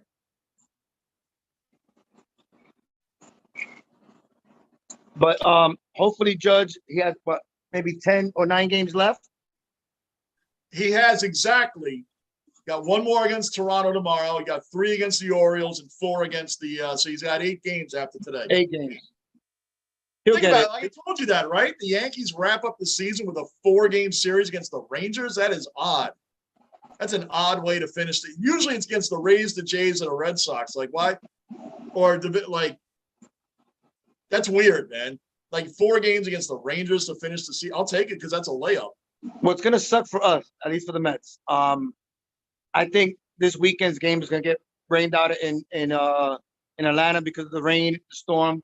but it was Bassett, DeGrom, and then Scherzer back Oh. to back to back. They'd have been done. Now think about this. Go ahead. No, but it's gonna rain, so Oh, forget it. typical New York team. The Yankees are 7.5 games up right now. So if they win today, that puts Toronto 8.5 games back, and there's 8 games left to play. So the Yankees win the division.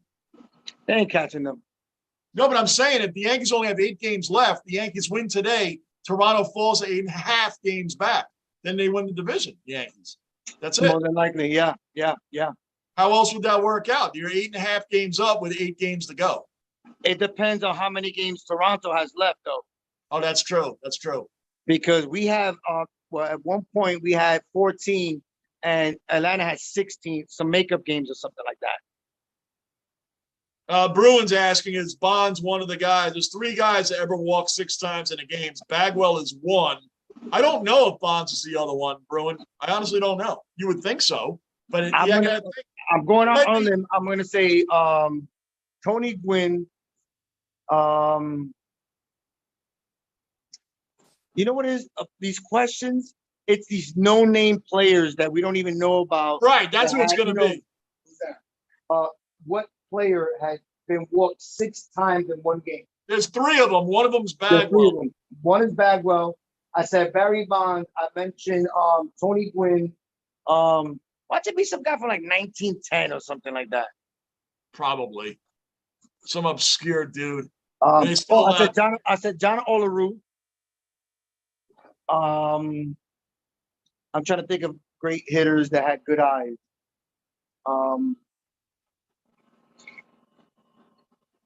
6 times. That's a lot. It's a lot. That is a lot. No, I don't think Bryce Harper's been ever walked. Bryce Harper has the record for the most walks in one game. Oh, don't say that too loud. Hold on. Yeah. What?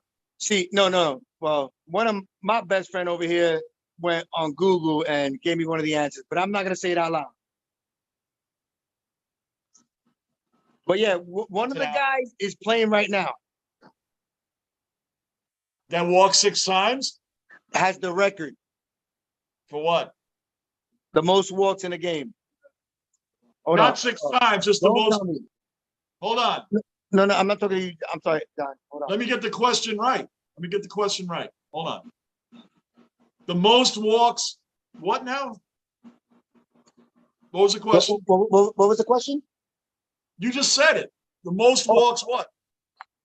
Oh, who's been walked the most? Who has the record for the most walks in one game? Or of all time. What was your question? So I know it. Oh, my Lord. You're talking about who's drawn the most walks in a game? No. Who's been walked the most in any game, in one game? Well, it's 6 times, right? Is that what are you talking about? It's not Barry Bonds, though. It's Jeff Bagwell. Uh-huh. Oh, man. And he walked 6 times, and they lost the game 4-3. It's someone in this generation. Bryce Harper. You got it. Ding, ding, ding, ding, ding, ding, ding. Yep. Against what was it again? Against the Cubs? Against the Cubs. 19 what? 99? No. Hold on. That should be an out. Get that. Don't let that drop. Damn it dropped. Come on, don't let them start chipping off runs here, man. It's 2 on, 1 out. Bryce freaking Harper. I can't stand that guy. And the only reason I can't stand the guy is because he's been facing us how many years? Oh, wait. Lockport said it's 4. So it's actually 4. He said Bryce Harper. Lockport said Bryce Harper is 1. Bagwell's another. So there's 4. There's 2 more to go. 2 more. Ask him any of the 2 people that I mentioned, Tony Gwynn or John Olerud. Lockport, is it Tony Gwynn or John Olerud? He should be able to hear you. All right, so the Yankees. Oh, wait, no. Taillon's out of the game. You got Springer, Bichette, Guerrero coming up. You got 1 out and 2 on, man. They got to get out of this inning. They can't give up more runs. Yeah, Bruin, you're right. It's like an Abbott and Costello bit. What do you know about Abbott and Costello, Bruin? I thought you were 23. There's no way. He knows his history. Not Some pulling people out. have old souls, brother. Some people have old souls. Not pulling out Abbott and Costello, man. Who's on But- first? Like what? I mean, that's that bit or that skit has been played so many times. Yeah. It's legendary and it's ageless.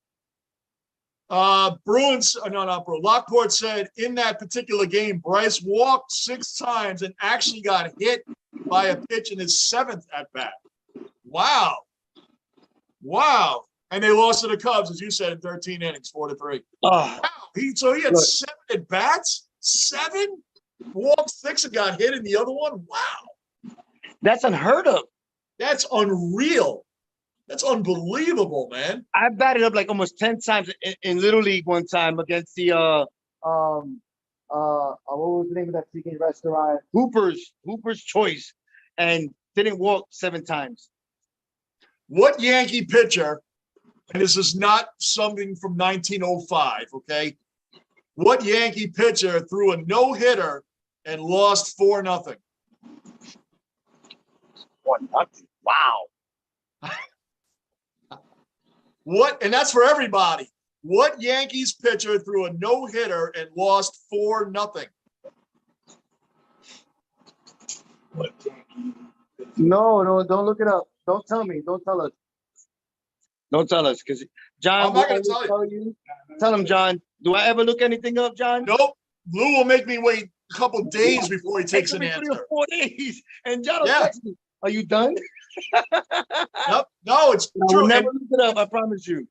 that's the same honor code we have with the dwellers. No one looks Wanna look it the up? I think it's cold. No. Lockport. Actually, Lockport, you're that's a double play. Lockport. Jim Abbott, LOL. I don't know. Jim Abbott, though, that's close to the era. that But he it happened. won that year. He won that no-hitter. He won that no-hitter, but Yep. that's close to the. But that Jim Abbott, that's close Jim to the era of the Abbott, guy. I'm that- talking about. John, I promise you, don't mean to cut you off, but that game is one of the best, or probably the greatest no-hitter ever. Yeah, He had one one hand. arm, Yeah, hand, excuse me. he had the glove on the hand. He'd pitch and then slide his hand right in to play the ball. It's Look, crazy. I know, But anyway, just briefly, just so everybody knows, the guy I'm talking about is around the same time Jim Abbott, not necessarily on the same team, but it was around that era. that Well, this yeah, guy- man. what? no- No, he can't tell you the same era. So Jim Abbott pitched around the mid-90s, right? early 90s. It was before Early the Yankees 90s. won World Series. Late 80s, Oh. early 90s. Late 80s, early 90s. We're thinking about right now. Late 80s, early 90s. You know, at this- you know what my answer is always going to be? Pascual Perez. Pascual Perez on the. He played the same line Keith Hernandez played. I'll put it that Dude, way. let me tell you about that dude. That dude was the most animated Yankee pitcher of all time.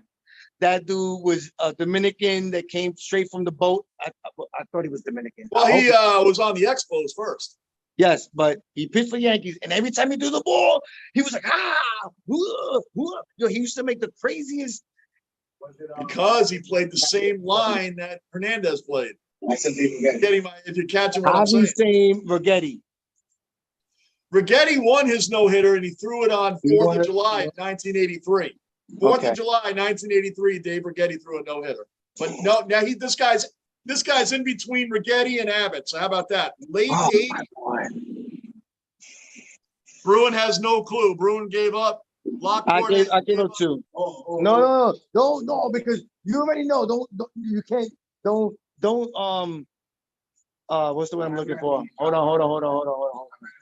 Do not poison our. I'm looking it up. If you're looking at your stuff. No, I'm not You gonna looked listen it to up? him. You No, looked it up? I'm not. No, don't do it.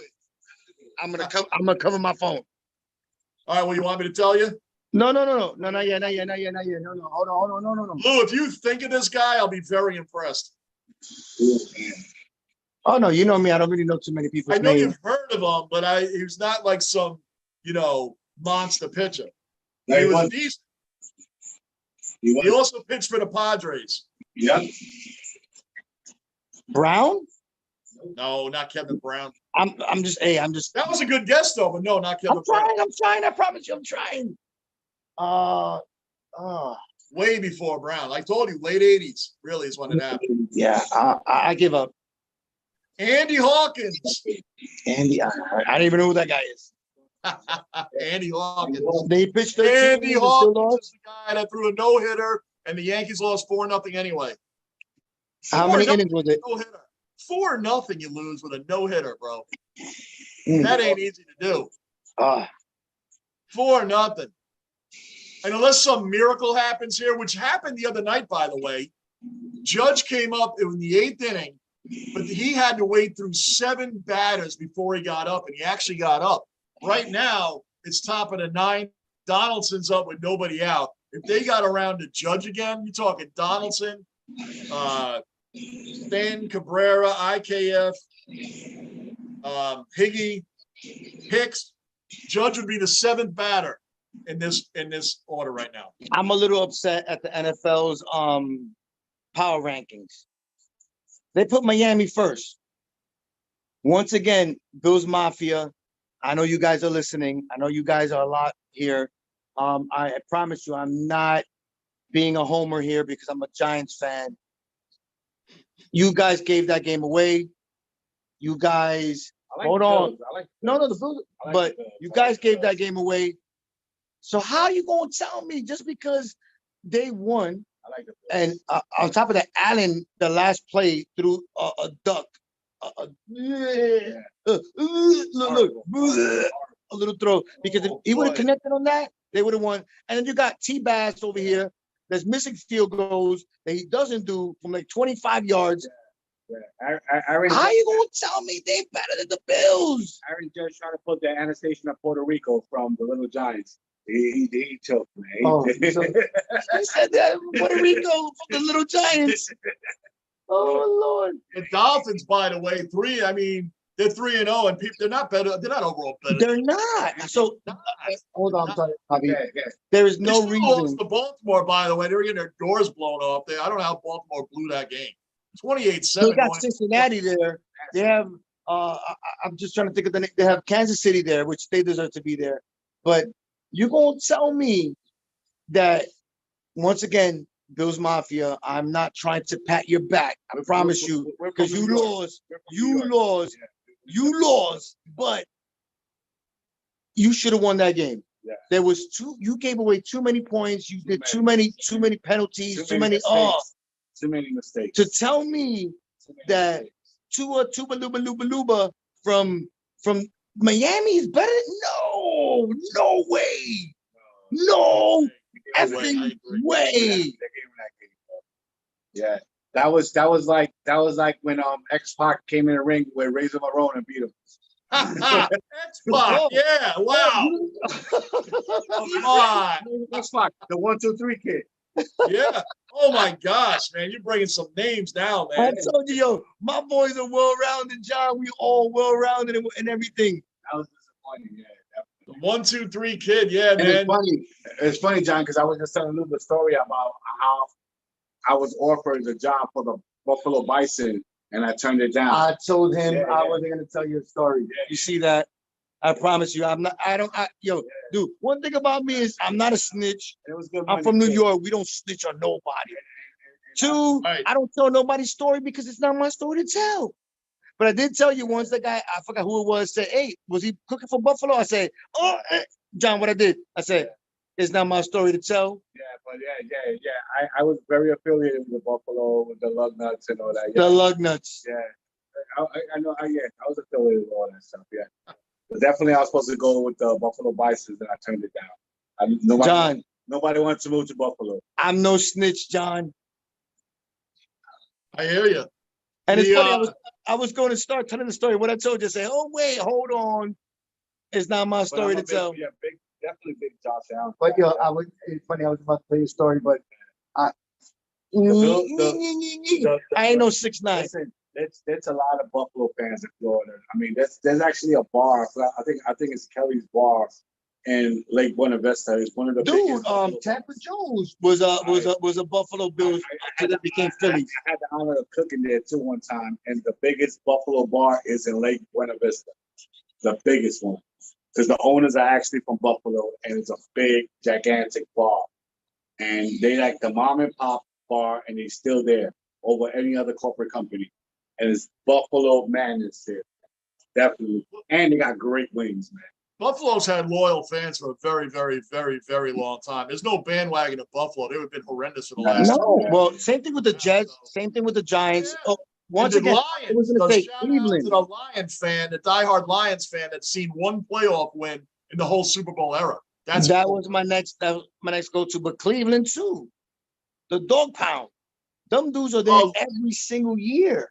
Lockport said not only Buffalo, but Baltimore is also better than Miami. I agree with that too. Even though Baltimore blew that game, overall they blew that game. I'm gonna say this about Baltimore. That didn't even have a good game. Hold on. You know what's funny? Welcome back, Pessable. Yes. He's facing Lamar Jackson this weekend. Yeah, he's facing Lamar Jackson this weekend. And Josh Allen. And he has Josh Allen. What was the other guy you have? I have Davis too. Davis too. The receiver. I can't believe the Ravens Bills game. And the defense. I got Tua and Hill on my team, and I actually got Josh Allen and Davis on my team. But real quick, I told him, yes, Jackson has been running, but who has he played the last 3 games? Yeah, but he's definitely MVP. No. Right now. You think he's MVP? No, I think he's I know, Pessable, you are a diehard Bills fan. Everybody in here is definitely a Bills fan. I'll tell you this. I told him, so the guy he's facing is undefeated, my boy Primo. I told him, yo, you lucky that he's facing Buffalo, because Buffalo is going to be one of them teams that he's not going to be able to run around and sit there for 6, 7 seconds or 12 seconds and just pass the ball. No, that defensive line is no joke. The reason why they lost, once again, they lost They beat to themselves.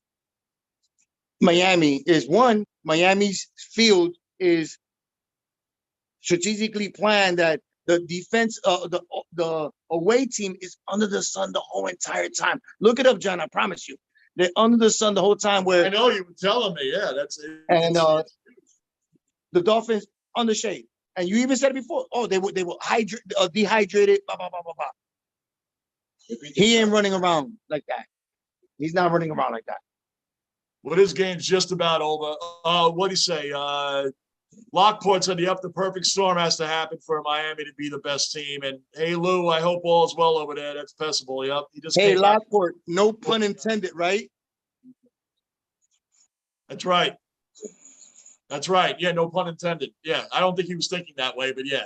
No, I know. I'm just, it and it was just funny. There's one, and that punt was 2 inches away from a touchdown. Oh my gosh, I know. Dude,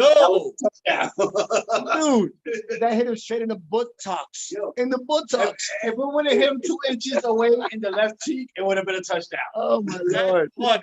I mean, talk about trying to give the game back, man. Wow. Lockport said, haha, no pun intended. Yeah.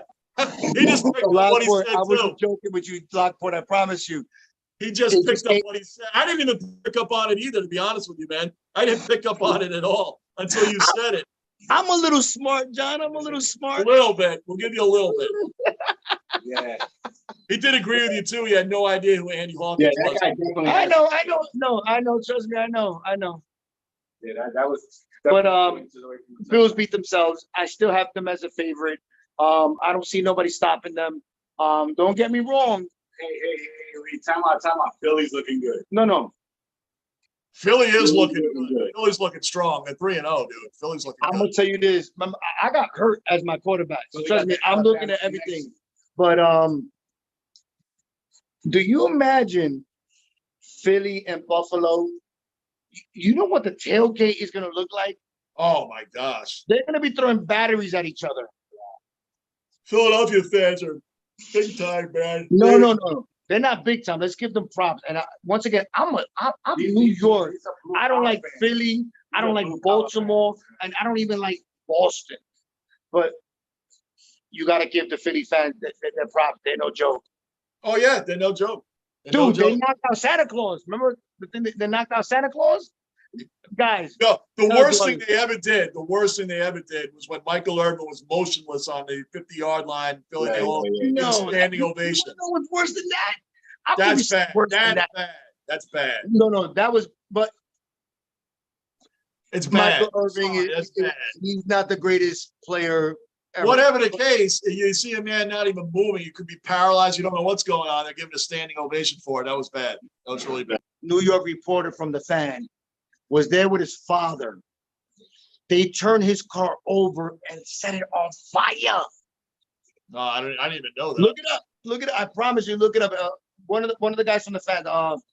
I can't remember his name, but I promise you, look it up. They turned his car over. Most importantly, what's the deal? Well, tomorrow's going to be. I'm going to have to call you tomorrow on the phone and see what's going on with you guys. Look. Oh man, is that the Yankees? The Yankees dugout. The game.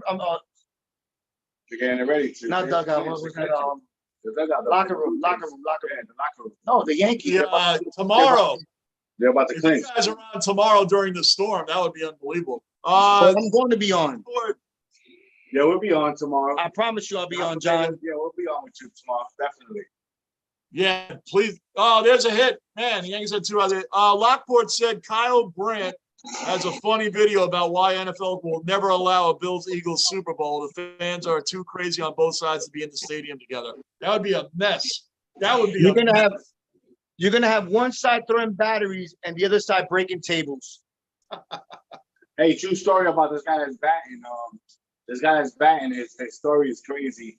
Actually, one of the scouts that I know actually went to Mexico to look at this shortstop, and he came back and was like, wow, I just saw this catcher, and he's unbelievable. So they went over there to get a shortstop. They brought back Kurt as a catcher. Meanwhile, I won't even lie to you, Toronto Blue Jays got at least a good 14 catchers in the system, man. Seriously. And I cooked with this guy. I always talk with this guy. I mean, he didn't speak too much good English. And I told him he reminds me of Pudge for some reason. Rodriguez, yeah. Yeah, he reminded me of Pudge for some reason. And I always hanged out in the batting cages with him, Batty, and everything. And I heard the pop. You could hear that pop. I was like, wow, this guy's gonna be really good, man. Wow. And I always told Lou, you gotta watch. And I told Lou, He told me 3 years ago, I was like, yo, he told me you have to see who's coming up for the Blue Jays as catcher. It goes Captain Kurt. His name is He's Alejandro Kurt. Mexican. I'm Mexican, like, what are but you yo, talking about? This guy is like 5'9", 5'8" the most. This guy is short. This guy looks like with a broken leg when he first met him. Spacey Sprocky. This guy's short, man. Spacey Sprocky. And he's short and everything, but he's built. And not only that, he lost a lot of weight because he was a lot bigger. And this guy was just walking around. He messed up his leg for a while. And I was telling Lou, this guy's going to be great. And look where he's at right now. And I always told him, too, he's going to be good. Keep up the good work, yo. I know baseball. I played baseball all my life. I was like, this guy's going to be great. And look where he's at. He actually made the All-Star, man. That was great. Okay, Javi, stop taking my shine. Hold on. Stop taking my shine, Javi. Hold on. Well, they got 1 strike to go. Yo, I promise you, he told me that from day one. And I'm like, ain't no Mexican guy going to be a catcher in the Major League Baseball. But, yo, he was 100% right. 100% right. Look, now he's starting. And I'm also good friends with Jansen. Jansen is a great catcher, but Alejandro is definitely. All right, stop taking my shine, Javi. Go over there. Go over there. Stop. It's your birthday. Go sit down. I promise you. You taking my shine. I'm the unicorn. Look what Javi's doing to me. You should start coming on as the unicorn. I promise everybody refers to you. He ain't BSing. He ain't BSing. He won't BS you. He told me I believe you, Lou, because you told us that about 9 times. Before he was even on a couple of weeks ago, I told you that the same story. I was like, yo, this guy was talking about Captain Kirk. Who's Captain Kirk? This Mexican dude with a broken leg. Which before that Captain should be Kirk, the game right there. That should be the game. Yeah, whole game over. Yankees win. 8.5 games up now in first place.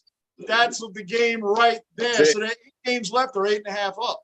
So they got it. They won the division. I think they won the division. They did win the division. They had to because there's only 8 games left. Yeah. They did. The way they're hugging is not over a 1-game win. They just won the American League East Division champion, New York Yankees. Yankees did it. They did it. They held on. They did it. All the haters that wanted that slump in August to continue, and they're going to blow it, and they're going to lose first That was place. me, John. That was me. I was coming. I was like, he's in the basement right now. We won't name names about who's going to blow the division. You can't blow it now, Lou, because they're division champions.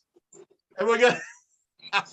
But you got to respect the Met fan because they know chokes. And when they see a choke coming, they know it. So It's about this. It's about this. Look. boom, that's it. That is it. I love that, man. Hey, I got a Dow Strawberry and a Mike Piazza jersey, man. I mean, I like having No. Look, this is I have a tape. Dally's done. Was it Dally does Yankees tomorrow, Lou. I'll have you guys. I'll send you a link. Yankees and Mets. Let's go. Yankees and Mets. Oh, real quick. Look at this hat. Look at this I hat. love that hat. That's Oh awesome. no, it gets better. Look, it gets better. It gets better. It gets better. Nice. Love it. I would It's a never, great I would hat. never wear that hat, but yeah, he does. I will But see John, you all tomorrow. Lou, I'll call you during the day tomorrow. No Definitely. matter what happens, I have my phone charged, even if it's 5-10 I'm going to minutes. talk to you. I'm going to call you quickly during the day, or text. I'll text you first and let me know if you got power. You know I how don't we want do. to blow your battery tomorrow early. No, So, no, we have enough power. all right. Talk to you guys tomorrow. Real quick. Yankees win. They won the division. Lunicorn's prediction was off, and we're going to leave Real it at quick, that. guys. Real quick, John. Thank you guys for your prayers for us and your support. Regardless of whatever, I love you guys. You guys are cellar dwellers. I appreciate the love and support and prayers. I'll speak to you guys tomorrow. Thank you, John. And tell your boy, I'm definitely gonna keep that name, the most interesting man. Will do. Those are the dwellers, man. That's what they do, man. They support. That's it. All right, brother. All right, Have a good night. All right. Good night, everybody. We're out tomorrow night, 7 o'clock, right back here in the basement. We'll see you all tomorrow, man. Thank you, everybody, for supporting the channel. Thank you for being here. Hopefully, Judge can hit 61 tomorrow. Most importantly, Lou, Javi, and everybody else down in Florida, we wish them the best. That storm's coming in. It's coming in strong, and we got to give them all the support in the world. Okay, guys? So we'll see you all tomorrow night. Thanks, as always, to all the cellar dwellers that support this channel, man. Love you guys all, and we'll see you guys tomorrow. We're Johnny Basement. We are out.